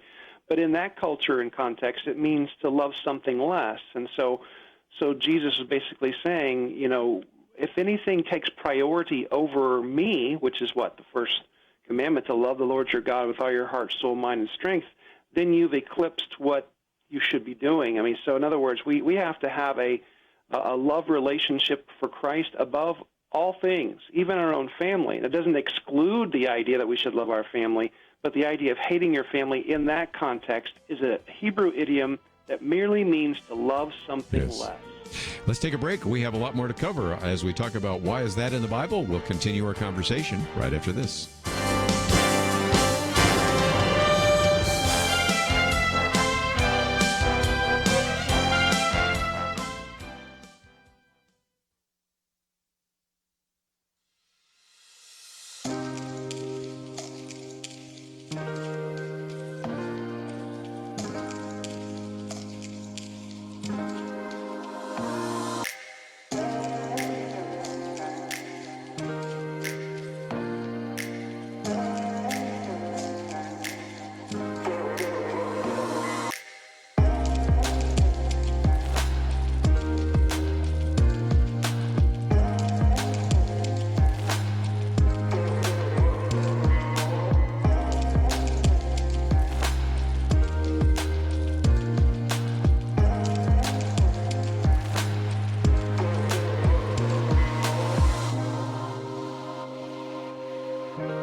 Now, back to Point of View, your listener-supported source for truth. Continue our conversation for a few more minutes with Professor Eric Bargerhuff, who again is the author of the book, Why Is That in the Bible? The Most Perplexing Verses and Stories and What They Teach Us. And oftentimes I speak at Christian camps, and I think that piece about Jeremiah 13, and the linen underwear might be really helpful, because I've had a few parents tell me that when they pack the kids and send them off to camp, when they come back, they find 6 pairs of clean underwear and 1 pair of really dirty underwear. And I'll say, well, they were just following what Jeremiah did in Jeremiah 13. So maybe they were acting out prophecy. Yeah. There you go. So it was all prophetic. Let's pick out a few more. And one that I really wanted to get to is in chapter 17, Solomon's many wives. And the reason I bring this up is I've run in from time to time, maybe Eric, you haven't, but when I speak at some of these camps, conferences meetings and camps and in colleges and even at universities and sometimes in churches, I will have somebody say, I really believe in polygamy, and the reason I believe that is because Solomon had so many wives, so it must be okay for us to have many wives. Now, I don't know why any sane man would want to have more than one wife, but that's okay. We'll leave that off to the and so it, I think, gives us another biblical principle, and that is just because the Bible describes something doesn't mean the Bible prescribes something, and that's why I thought this chapter really helps people with some of their biblical exegesis, doesn't it? There's a very big difference between description and prescription. When we say prescription, we mean this is moral behavior that God commands, but description is more of describing the behavior that existed as it is in the fallen nature of human beings. And, of course, we see that with Solomon and his wives. What Solomon had done basically was violate the prohibition that Moses had laid out in Deuteronomy 17, which basically said that you're not to have more than one wife. And so we see examples of that. David committed this particular sin. Even these heroes of the faith were fragile and failed miserably when it came to the sin nature, just like we do, because we still struggle with sin. But God was gracious, and this is the thing: is that God is gracious, slow to anger, abounding in steadfast love. He still works with fallen sinners like us to accomplish His purposes, and that ought to encourage us. But Solomon's behavior here was not right. I mean, God goes back to the book of Genesis. Christ even mentioned this, that it's not good for man to be alone, but they are to be one flesh. When He brought the woman to the man, become one flesh, and that one flesh relationship is so key because it's a physical, material, spiritual, relational experience that a man has with his wife when he's with her that way as one flesh. And so we need to make sure that we understand it in its context and know that this is not the kind of behavior that God prescribes for His people that we see from Solomon, but it's actually a description of how much Solomon had fallen short. So well done. Let me, if I can, maybe move to chapter 26, which gets us into Galatians 3. I know you're a member of the Evangelical Theological Society, and this is one of those ongoing debates about what it means. There's neither Jew nor Gentile, male nor female, but I can't think of a verse that's lately been misused because we have, first of all, some questions from feminists and questions about roles of male and female, but now we have the whole issue of homosexuality, transgenderism, in which I'm starting to see that if there is a passage that is used and misused, and that, of course, gets back to one of the other books that you've written, it certainly is Galatians 3, verses 27 and 28. Can you help us out there? Yes, indeed. This is one of those verses that is often appealed to substantiate really stuff that's not biblical at all. Of course, you mentioned a lot of those in what your opening comments here, but this particular passage has to be understood in its proper context. And so this does not talk about role distinctions between men and women. It doesn't even talk about a sense of identity as like an identity-marking thing. What this is referring to is the fact that salvation is equally granted to all peoples on this earth, whether you're slave or free, Greek or Jew, male or female, you're all one. We're all one people. So in the essence of who we are, men and women are equal. It doesn't mean we don't have differing roles. The problem comes is that when people assign value to the roles that we play, and when they assign value to the roles, then they think it's unfair that men have this role or women have this role, and they're not exchangeable. So Scripture actually sets forth here in Galatians 3 that Paul is talking about the gift of salvation. So we need to understand that when it comes to the gift of salvation, it doesn't matter whether you're a male or female, slave or free, Jew or Greek. Every one of us has access to this wonderful, indescribable gift that God gives us, but we can't rip it out of that context and use it for another agenda upon which it was not intended to be used for. So good. Just before we go, I thought I might mention, since you're a professor at Trinity College, where you have a link, of course, to your bio, but then there's a place where you can request information or apply. And I know that many young people have already pretty much decided if they're going to college this fall or not. So I'm really talking about the ones thinking about college next year.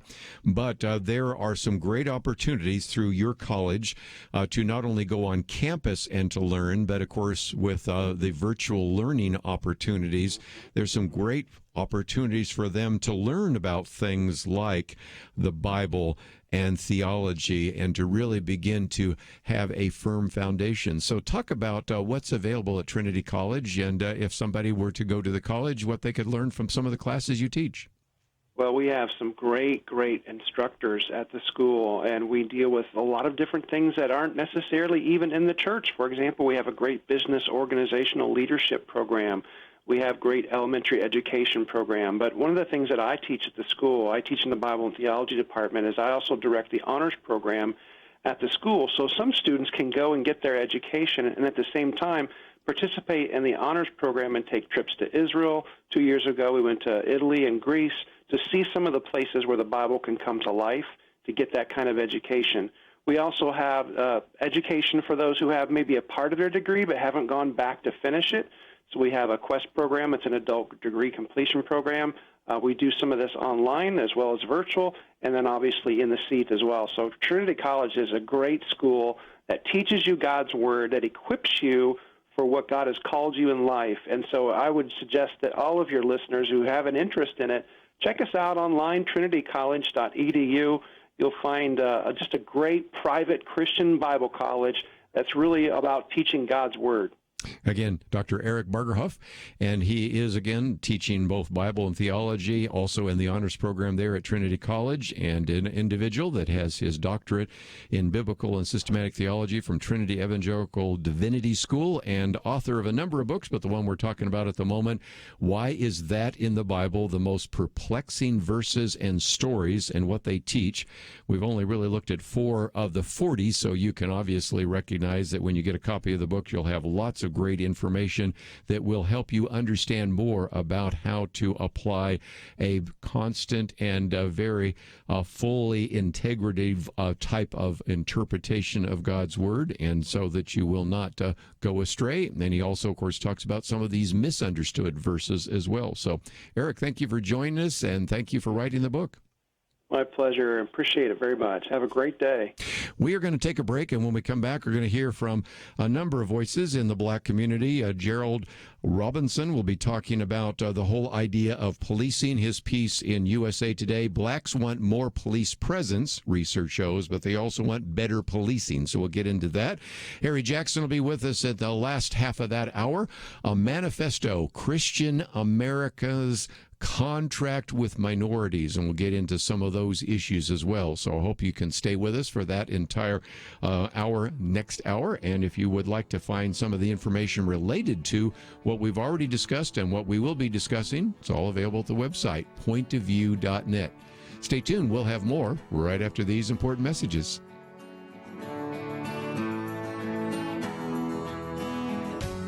"2020. It's been a pretty eventful year. We've experienced international tensions over the coronavirus and lockdowns, economic uncertainties, cities overrun by protests, rioting, and looters, and coming soon, a presidential election. Question: where will you get real news, credible opinion, clear biblical thinking on the things that matter most?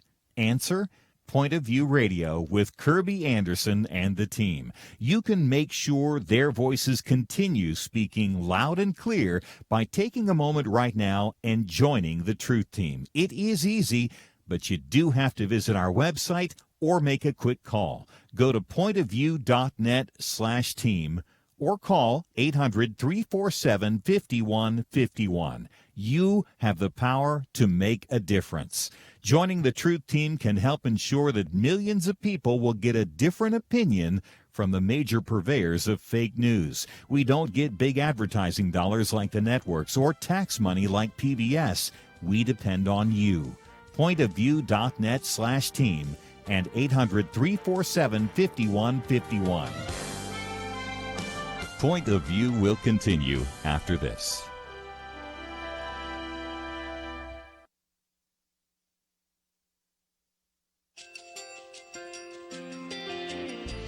I just want to thank you so much for all the wonderful programming you have. You're just absolutely fantastic. I recently started listening to Point of View, and I really found it interesting because of the different subjects you cover. Thank you for that. I really appreciate everything that you do in keeping us informed. Thank you, Kerby, for everything that you have been doing. I appreciate all the work that you're doing, advocating for the Word of God. Thank you so much. Point of View, I think, is absolutely necessary because it's a Christian perspective, a biblical worldview perspective, and receive very current, up-to-date information about what is really going on, week to week in our culture, which is changing so rapidly, and yet it's morally sliding backwards. Yeah, I'm just, first of all, I thank you guys. Y'all's program is wonderful, and enjoy it every day. I learn so much every time I listen to it. Point of View Radio Talk Show.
Hi, this is Kerby Anderson. You know, each day we take on the tough issues and provide a biblical perspective to them. The topics we cover are wide-ranging.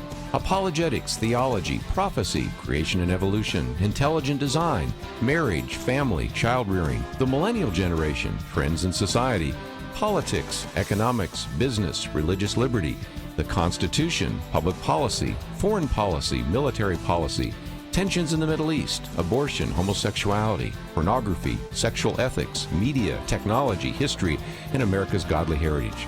We talk about anything that affects your faith, your family, or your freedom. So don't go anywhere, because Point of View continues right now.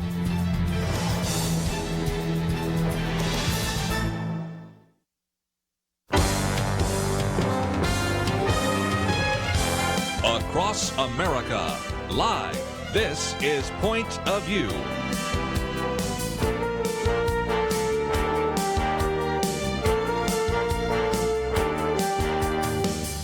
And now, Kerby Anderson. This hour, we're going to spend some time talking about how to address some of these issues in the African-American community. And the first half hour, we're going to be focusing on a very good piece that appeared in USA Today. Many blacks want more police presence, research shows, but they also need better policing, something we've talked about on this program on a number of different occasions. And that piece is written by Gerard Robinson, who is the Vice President for Education at the Advanced Studies in Cultural Foundation, which is in Charlottesville, Virginia. Prior to that, he's also worked as the Executive Director of the Center for Advancing Opportunity, which is a Washington-based research and education initiative, and he's also served as the Commissioner of Education for the state of Florida. He also served as the Secretary of Education for the Commonwealth of Virginia, and has also been the Director and President of the Black Alliance for Educational Options, which is also located in Washington, D.C., has his bachelor's degree from Howard University and an additional graduate degree from Harvard University. And so, Gerard, thank you for joining us today here on Point of View. Thank you for having me. Let's, if we can, tell your story, because that's how you start out with USA Today, growing up in Los Angeles. By the way, this was prior to the Rodney King riots, but you've had interaction with the police, and it hasn't always been the most positive, has it? It is not. So I opened the article with a story of my cousin and myself finding ourselves surrounded by what I call Christmas lights from police cars, guns pulled, put on the ground. Why? Because someone told the police that I was breaking into a car that I had a key for, a car where I actually had papers. So that was one interaction. It wasn't the first or the last time I've had a gun pulled on me by the police. At the same time, one time a police officer stopped me and identified that I had a blown tail light. Well, when he ran my license plate, he actually found out that there was $600 worth of tickets, all unpaid, on my car. And I said, that can't be right. And he said, no, that's right. And what I realized is I had actually allowed a friend of mine to use my car for a year while I was at college, racked up all those tickets, and never paid it. Well, according to the law, the police officer was within his right to basically put me in jail, have my car towed. He didn't do that. He wrote a note on the ticket, gave me the ticket. I ended up going into court, told my story to the judge. The judge read whatever note was on the ticket. I never read it.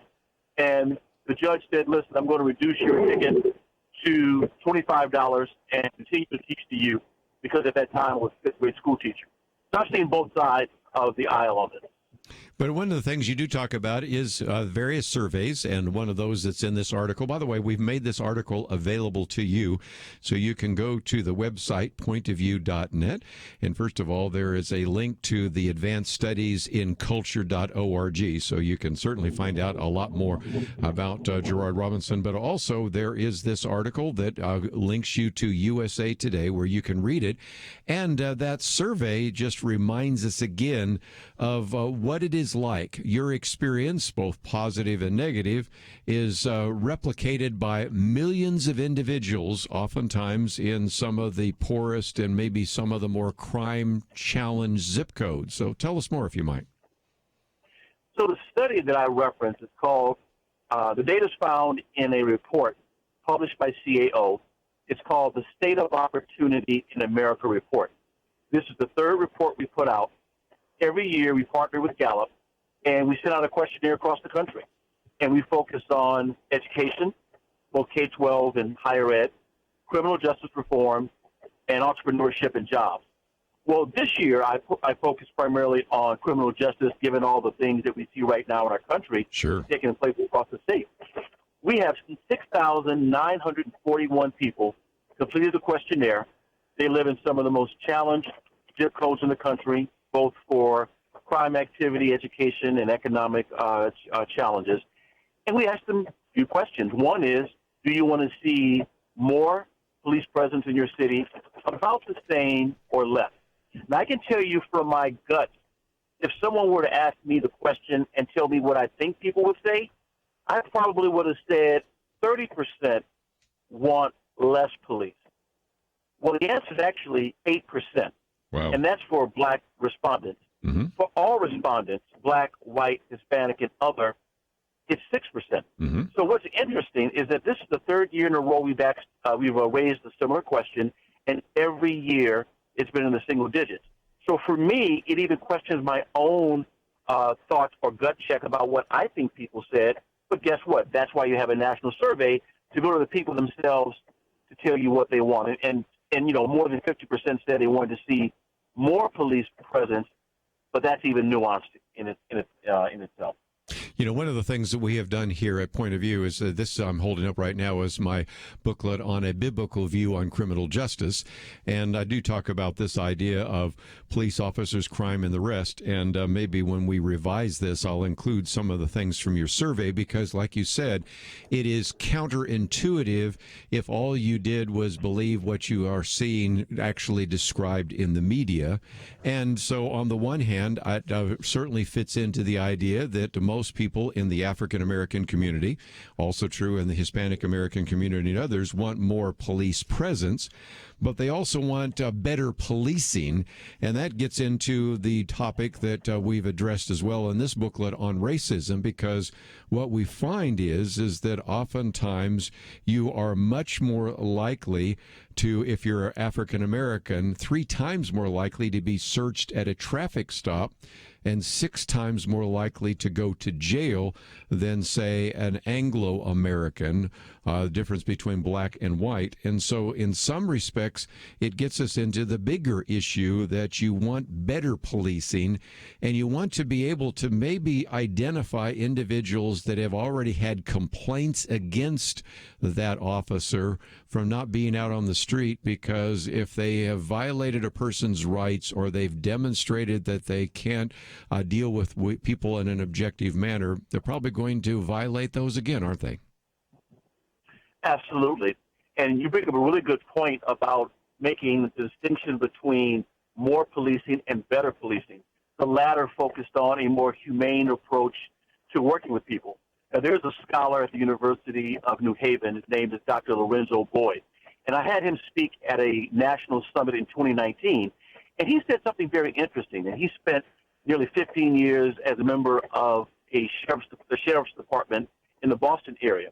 He said, you know what, Gerard?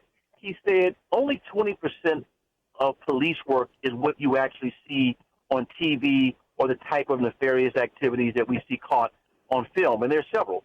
He said, but there's so much about law enforcement and about policing that's bigger than that. We often overlook it.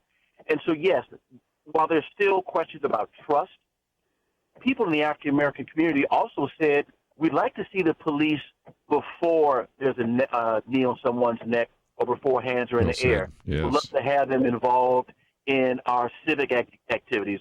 We'd love to see them involved in some of our school-based activities. And some police officers through Police Athletic League or their partnership with the YMCA or other groups are doing so.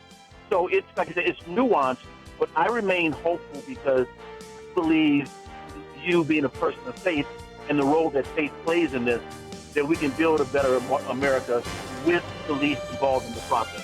We'll be right back.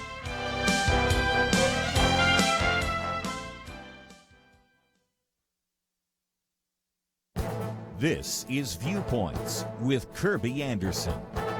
In previous columns, and even in the interview he did with me, Dennis Prager documents how the left ruins just about everything it touches. In the past, he has talked about how it has ruined university education, the arts, race relations, and free speech. His latest column adds science to that list and gives 4 examples. First is the desire of science departments in universities throughout America that have declared their intention to hire physicists, biologists, and other scientists based on gender and race, not scientific expertise. On my radio program, I've talked about how sometimes when university departments even decided not to hire any professor in an academic discipline because no one of the specified gender or race applied. A second example he cites is the declaration by more than 1,000 doctors and other healthcare providers who ignored their previous warnings against public gatherings in order to give their approval to certain protests. They wrote, as public health advocates, we do not condemn these gatherings, that is, mass protests against racism, as risky for COVID-19 transmission. We support them as vital to the national public health. Another example has been the complete rejection of any medical benefit to hydroxychloroquine and zinc in treating COVID-19. A drug used to treat lupus and rheumatoid arthritis was labeled dangerous. One of the most prestigious medical journals, The Lancet, dismissed the effectiveness of the treatment until the editors were forced to retract the journal article, calling it a fabrication and a monumental fraud. His last example comes from the American Psychological Association that argued that traditional masculinity is psychologically harmful. They also add that socializing boys to suppress their emotions causes damage. These 4 examples are a sad commentary on the state of science today. I'm Kerby Anderson, and that's my point of view. For a free copy of the booklet, A Biblical View on Pornography, go to viewpoints.info/pornography. That's viewpoints.info/pornography.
You're listening to Point of View, your listener-supported source for truth. Continue our conversation with Gerard Robinson.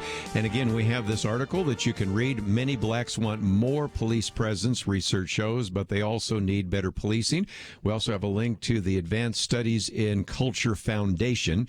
And in your article, you talk about the fact that while Black Lives Matter advocates identify legitimate concerns with police, their push to defund the police is at odds with many black residents. A mere 8% of those African Americans in that community want less police presence. 52% want more, 40% want the same amount.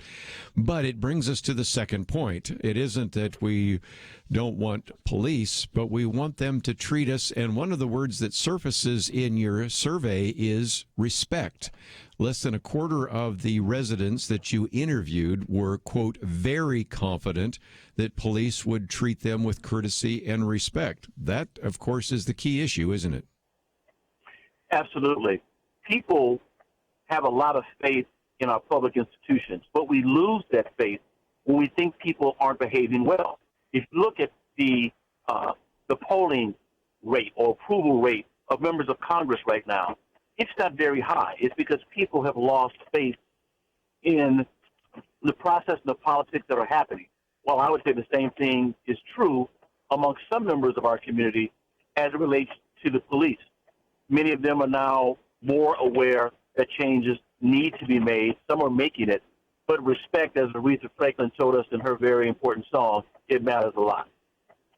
And part of the issue is, where does that rate? Because that was something else that was kind of interesting in this survey, because when you actually interview and have polled those residents in some of these communities, and you ask them what their area's biggest problems are, only a small percentage pick unfair police practices, because there are so many other issues that crowd those out. Lack of jobs, drug and alcohol addiction, some of the personal financial challenges, some of the things that have been brought on by the pandemic and the lockdown. So it isn't that is not important. It's just that it sometimes isn't top of the mind because there's so many other things that are vying for their attention or issues that they're dealing with. True? It's true. Kitchen table issues are important. We have 14 items that we at least listed. As you mentioned, police ranked 13th of the 14th in terms of the top items. Jobs, number one, probably not shocking. Number two, drugs and alcohol. And that's something that we've really got to focus on, because we looked at people who lived in 47 states. We also took a look at people who are in Appalachia, in part to make sure we had a nice representation of both rural and also white communities. And in both of those communities and urban, there are a lot of challenges with drug addiction, particularly with opioid use, meth use, a lot of addiction with alcohol abuse, and that's been going on for over a century. And so kitchen table items like that have to take place, and, of course, personal finances. In no way minimizing police brutality, but when we're talking about kitchen table issues versus concrete issues outside on the street, people are looking at the top three, and we also got to find ways of dealing with the others as well. I would certainly agree. Gerard Robinson with us. And, one of the things we've talked about before is the need to reevaluate some of these police unions. We've even had people call in saying that sometimes when you get a bad cop, the unions force you to keep them on the payroll, and then they get back out on the streets. And so we all recognize, as we said, one bad apple can spoil the whole barrel. And I would still think that most people, even in your survey, would agree that a lot of individuals, a very significant majority of individuals on law enforcement, would be people of integrity, would treat them with respect and courtesy. But it only takes one or two bad examples, and those have surfaced, whether it is the recent publicity that has come over Jacob Blake, or whether it was the previous ones having to do with George or a variety of others, or Michael Brown. I mean, you go down the long list, you know the list better than I do. It does seem that because the media keeps perpetuating that, it creates that sense that we're never going to get a fair shake from the police force. Police chiefs themselves have said one of the challenges they have with trying to discipline certain officers for particular infractions is the fact that they are protected by the union. Now, I'm pretty clear about unions. I grew up in a union home. Mm-hmm. I was a member of a union. I understand the importance of unions in helping to build a middle-class United States. So no comments that I make are anti-union, but they actually add an additional bureaucratic challenge that police chiefs, city council members, and mayors have to address. Now, guess what? Some cities, not cities, but some states actually have decertification laws. At least 42 have them. And basically, if a police officer commits an infraction against the policies and protocols stated by the police, you can actually decertify or take away that person's right to serve as a police. Now, some people would say, yay, they would throw confetti. Well, that's step one. The question is whether or not Gerard in this situation can leave a state that has decertification, go to another state and get a job. Well, in some instances, the answer is yes, because people haven't followed the database. So there's some things we have on the books that we can do, but yes, working with unions is something that's got to take place, and Minneapolis is seeing how that's working out right now. Yes. Well, again, those kind of get into some of those concrete steps. By the way, if you'd like to join us, 1-800-351-1212. Gerard Robinson with us for a few more minutes, but we've talked about the police unions and the rest. What are some other concrete steps that you've talked about there at the Advanced Studies in Culture Foundation? Because many of us really are looking for answers, and we recognize that slogans like defund the police and those kinds of things are not going to carry forward, and yet obviously, we have a difficulty that needs to be addressed. There's a social problem or even a trust problem that needs to be addressed. What are some other things that we should put on the table as conversation topics? We invest a lot of money in state institutions to provide us research on best practices. There's a scholar at Texas Southern University. His name is Dr. Howard Henderson. I had a chance to invest money to help him create a center in Houston. It's called the Center for Justice Research. I would go to Dr. Henderson's website and take a look at the work that he's doing with policing and other matters that could be helpful. I would also say we have a scholar at Howard University named Dr. Bahaya Muhammad. She's focused on what do we do for the children of the incarcerated. Because so much of police brutality, again, we see taking place on the streets, but once people are actually incarcerated, they leave families behind. And Steve, one thing that often people overlook in the report is that while people think that all people in fragile communities have challenges with the police, and that's about 40%, a lot of them have less faith in the judicial system. And that raises another interesting point. Yes. Because once you find yourself going from the police to the courthouse to jail. So I would say take a look at what researchers are doing at those two institutions.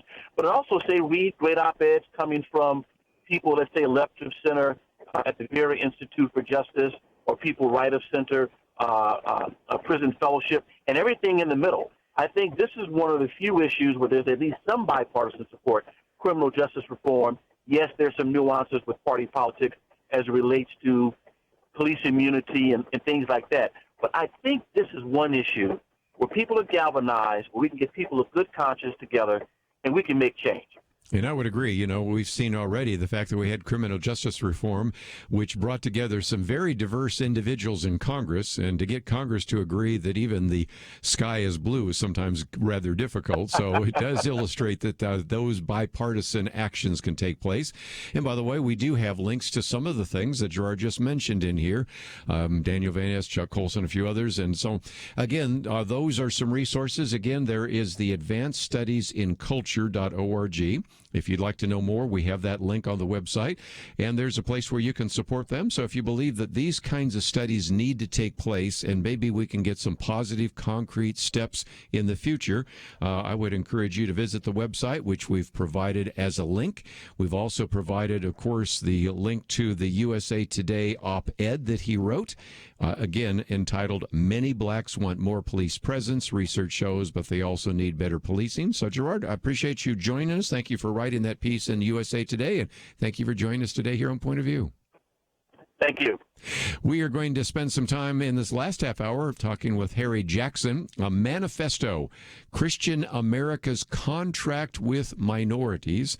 Some great material there. He uses one of the acronyms, EMPOWER, to get us into some of the educational issues. That's the E, and all the way down to EMPOWER, which is R. And then we also talk about some of these different bridges. And so we're going to talk about bridging the gap and addressing some of the issues of great concern in the African-American community.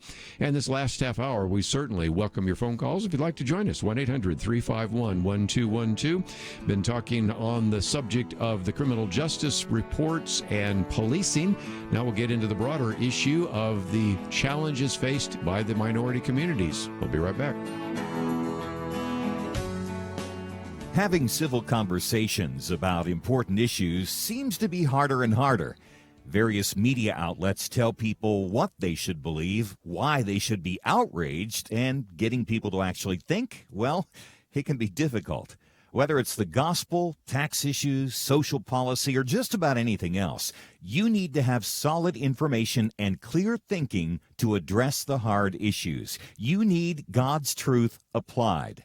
And that's what you get in less than 2 minutes with Point of View's Viewpoints Commentary, a daily resource to help you be informed and think through the things we need to be talking about. It is free and will arrive in your inbox each day when you visit pointofview.net/signup.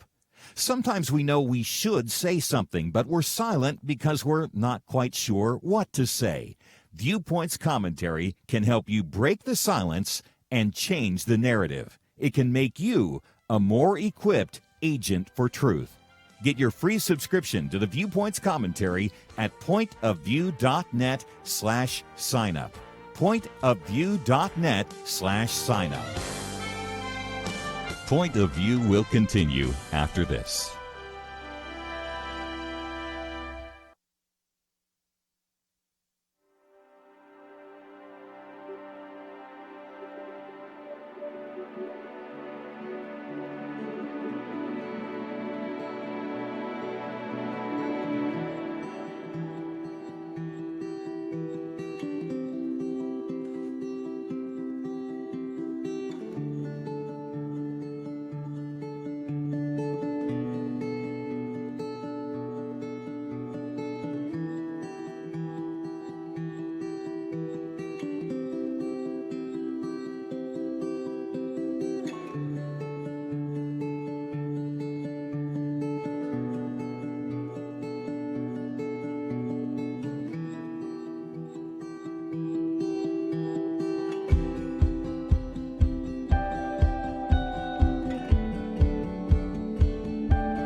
are listening to Point of View. The opinions expressed on Point of View do not necessarily reflect the views of the management or staff of this station.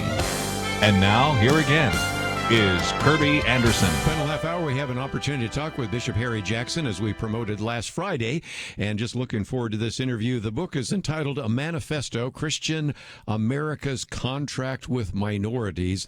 This book has gotten such great accolades from Tony Perkins and Alveda King and Tony Evans and Rick Warren and Robert Morris and James Robinson and many, many others.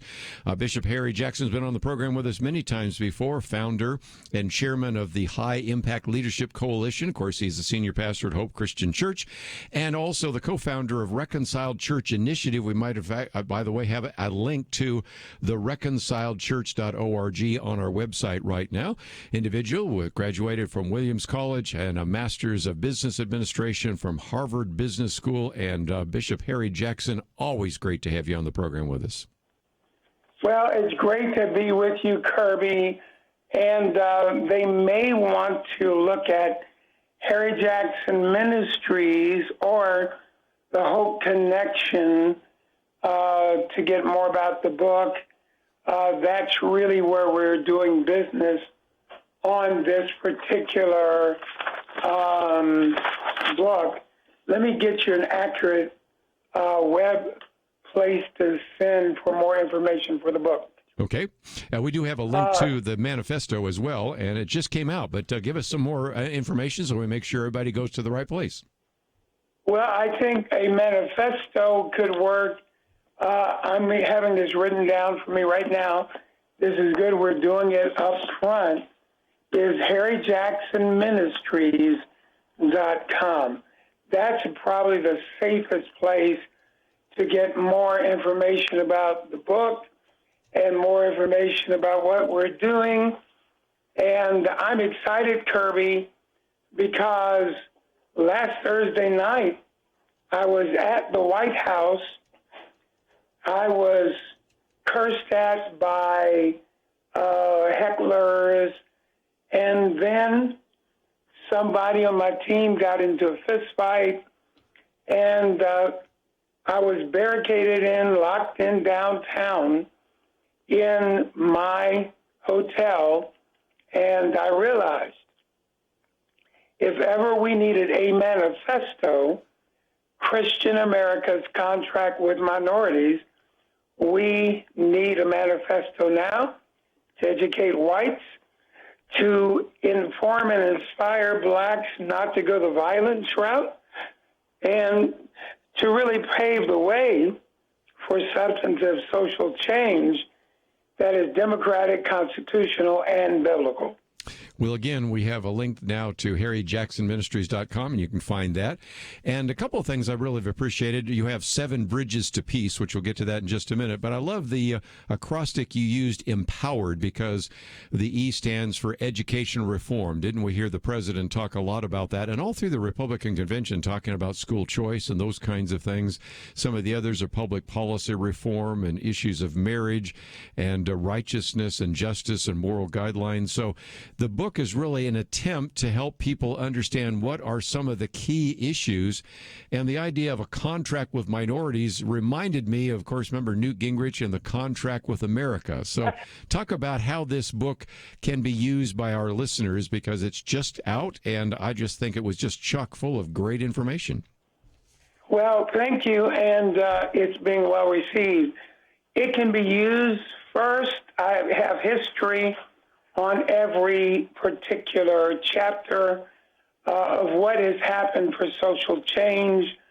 And at rallies, I usually say, we can do this, and I mean we, the church. And then we have biblical concepts that we include, and it's how we should view a new way of looking at life, not left versus right. I am conservative, but first of all, I'm a Bible believer, so I need to look at it biblically. White evangelicals often look at righteousness issues in the Bible. Blacks, Hispanics, and Asians who will soon become the majority of American citizens, they often look at justice issues. So it's really critical that we know that both are biblical, but we need to put righteousness and justice together. So if I want police reform, I can't violate the laws of life and then decide I want economic justice or justice in terms of the criminal issues, criminal justice reform, and say I'm going to throw out being pro-life.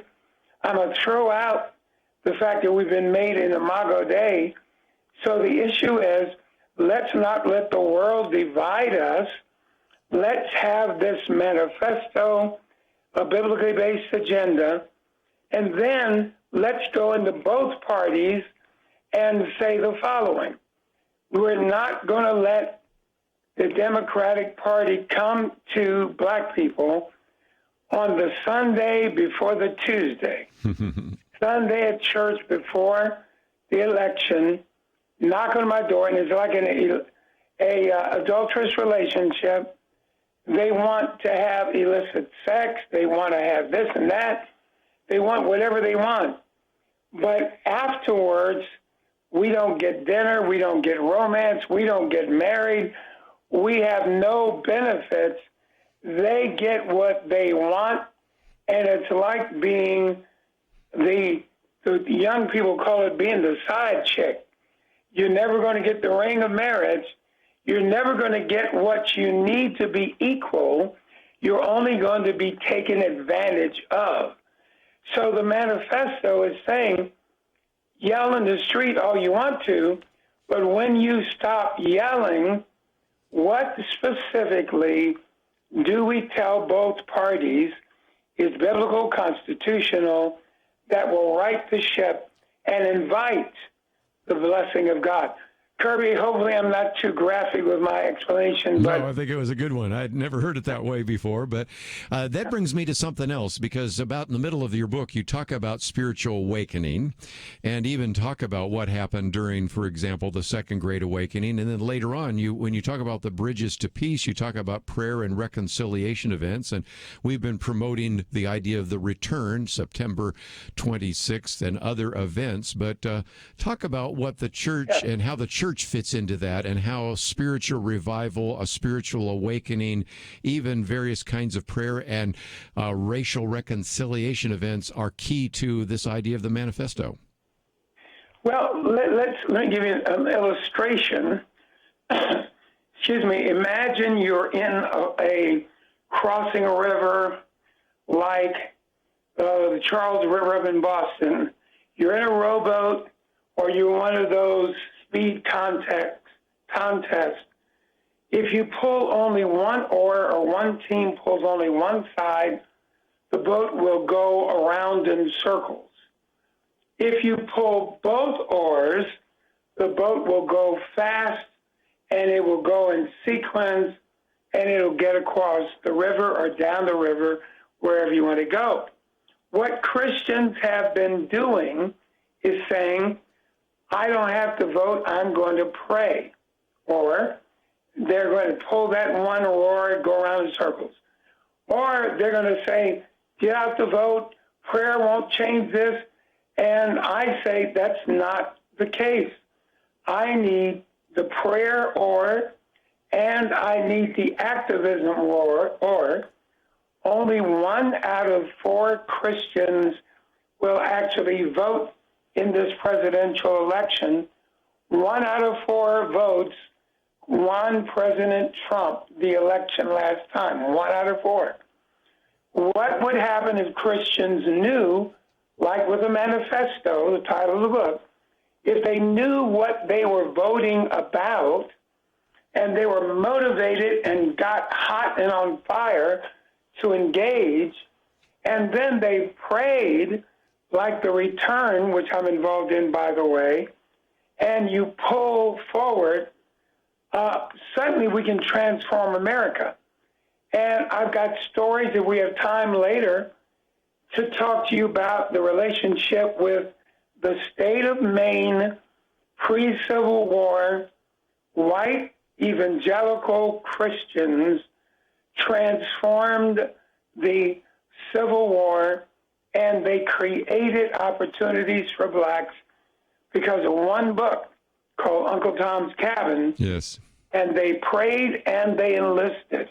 Let's take a break, and I want to come back and hear that story because that's a good story, but we have one of those mandatory breaks. We'll come back and talk about Maine, Uncle Tom's Cabin, and some of the stories that come from Bishop Harry Jackson. And again, the book is entitled A Manifesto, and we have information about it on our website. Of course, we also have a link to harryjacksonministries.com, so we have all sorts of information for you that you can find at our website, pointofview.net. We'll be right back.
Now, back to Point of View, your listener-supported source for truth. Continue our conversation for a few more minutes with Bishop Harry Jackson.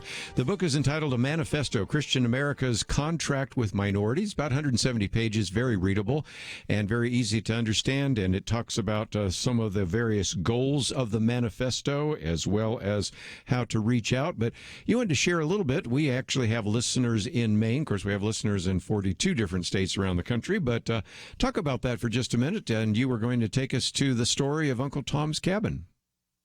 Yes, most people don't realize, Kerby, that Uncle Tom's real name was Josiah Henson. He was born in Tobacco, Maryland, not far from my church where we're speaking now. So Harriet Beecher Stowe the wife of a Bowdoin College professor from Maine, interviewed him, got his story, changed his name to Uncle Tom because she didn't want to get him hurt. He escaped from slavery, wound up coming free in Canada. That's really where the Uncle Tom's Cabin is. But here's the backstory. She wrote the book. It sold pre-sales about 3,000 copies before it was printed, and then reprint. In Maine, where there were no blacks to speak of, no slaves, 1/10 of Maine citizens, male citizens, enlisted in the Civil War because they were white, they were Christian, and they thought slavery was wrong.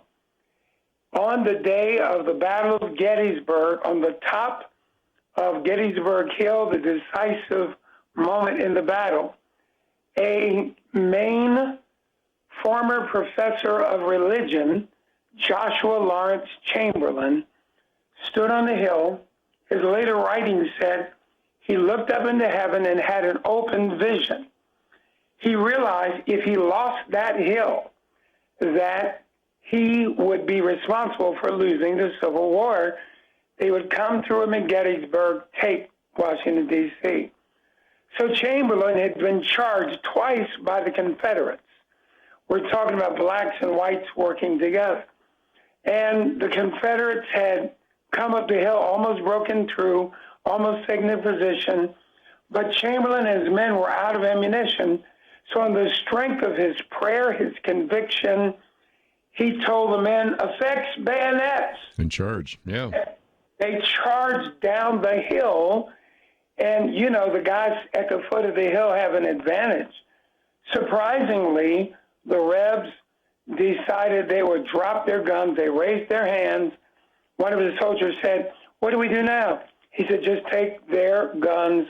Essentially, don't tell them we don't have any ammunition. And they captured the rebel force. We won the Battle of Gettysburg. After the war, a general from Maine kept going to Congress asking them, you need to have a new university for these blacks to go to. They need to be trained, educated, etc. He went for weeks. He made a campaign. Finally, Congress broke down, and they said, okay, we will give you this university, and since you were so enthusiastic about it, we're going to give you the honor of naming the university after you. Howard University was named after a white evangelical believer who sought to right the wrongs of slavery and injustice. And it was an amazing situation. So the NAACP was also started by a multiracial group, predominantly white, who were humanitarian in nature. It was not until 1967 that you had the first black executive director of the NAACP. My point, Kerby, simply is this. With this manifesto, the way to bring advancement to equality, remove the barriers that leave some people disadvantaged, is that the whole church has got to unify around the word, and we can take the whole truth to the four corners of the world and make America even better. And when they finish rioting, rebelling, responding, the truth is we've got to have to come back to unity within the church, social action that's based on the legislative grounds and laws of our country. And I believe that we can do this. And I believe that even President Trump, I want you to read it because it doesn't say only President Trump, but I believe that he can fix this if given 4 more years. Opportunity zones, wealth creation in terms of people being able to own their own homes, Section 8 housing and socialistic or Marxist solutions are not the answer. God has got a plan. Having read most of the book, you would know that we've got a lot of practical policies and ways of reaching out that can make an amazing difference. For sure. Let me just mention that we have a link to Harry Jackson Ministries, and as you go there, of course, you can not only find this book, a Manifesto, but his previous ones, High Impact Churches and some of the others. But when people land there, you, of course, have a podcast and a number of other resources. So just before we let you go, talk about, of course, they can find the book there, but other resources that are available through Harry Jackson Ministries. What will they find? Well, we do a weekly television show, and we have a YouTube channel. So good old Bible preaching. There's a daily radio show that you find. There are many devotionals that we're creating, and we have already at the site. But the last 40 days before the election, there will be a daily devotional that you can listen to for about 2 minutes, and then sort your world out and pray based on that devotional time. All of that is at harryjacksonministries.com. So again, just some great resources that you can find. And Bishop Harry Jackson, always great to have you on the program. I was promoting last week that you were going to be on, and so I appreciate you giving us some time today. And maybe we'll have a chance to see you up there September 26th at that prayer event. But again, we need to have a prayer oar and an activist oar, so I want to get both oars going so we can get across that river. So thank you for joining us today here on Point of View. Thank you, Kerby. Appreciate it. We are going to say goodbye for today.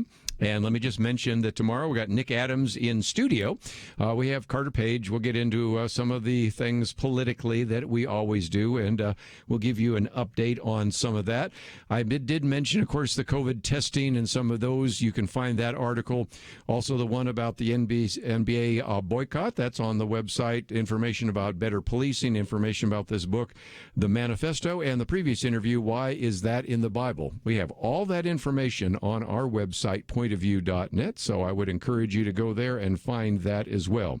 You will see that my commentary today really deals with the fact that unfortunately, the left destroys a lot of things, even science. And so I'm basing that on a very good piece that came out by Dennis Prager, and then I kind of extended a little bit further. So you can find that Viewpoints commentary. You can find some take action items and all the information necessary for the conversations we've had here today. But we have a lot more to cover tomorrow, so I hope that you will join us then. And I hope that as you go to the website, you might click on that button that says donate. This is the last day of August. Tomorrow, we're in, can you believe it, September. And as we come near the end of our academic year, our calendar year, we'll certainly need your financial support as well. So if you can help us out, we'd greatly appreciate it. Andrew and Steve, thank you for your help. See you back here tomorrow on Point of View. Sometimes I think about seeds. You ever stop to consider that some seeds become entire trees and some trees grow up and produce fruit? Other seeds become flowers or vines that bring us vegetables or berries. And some trees don't have fruit, but they're just pretty, especially in some parts of the country when it comes to the fall colors. Yes, sometimes my mind goes off like that. And I also think about such things when it comes to the seeds that so many have planted in the quest to impact our nation through Point of View Radio. You may think that your gift is a small thing, but like a seed, it can grow to have an impact beyond your imagination. If you want to see beauty again in America, consider planting a seed today and making a difference by joining the Point of View Truth Team. Get the details today, right now, by visiting pointofview.net/team or call us at 1-800-347-5151. Plant a seed for a great future. Cultivate truth. pointofview.net/team and 800-347-5151. Point of View is produced by Point of View Ministries.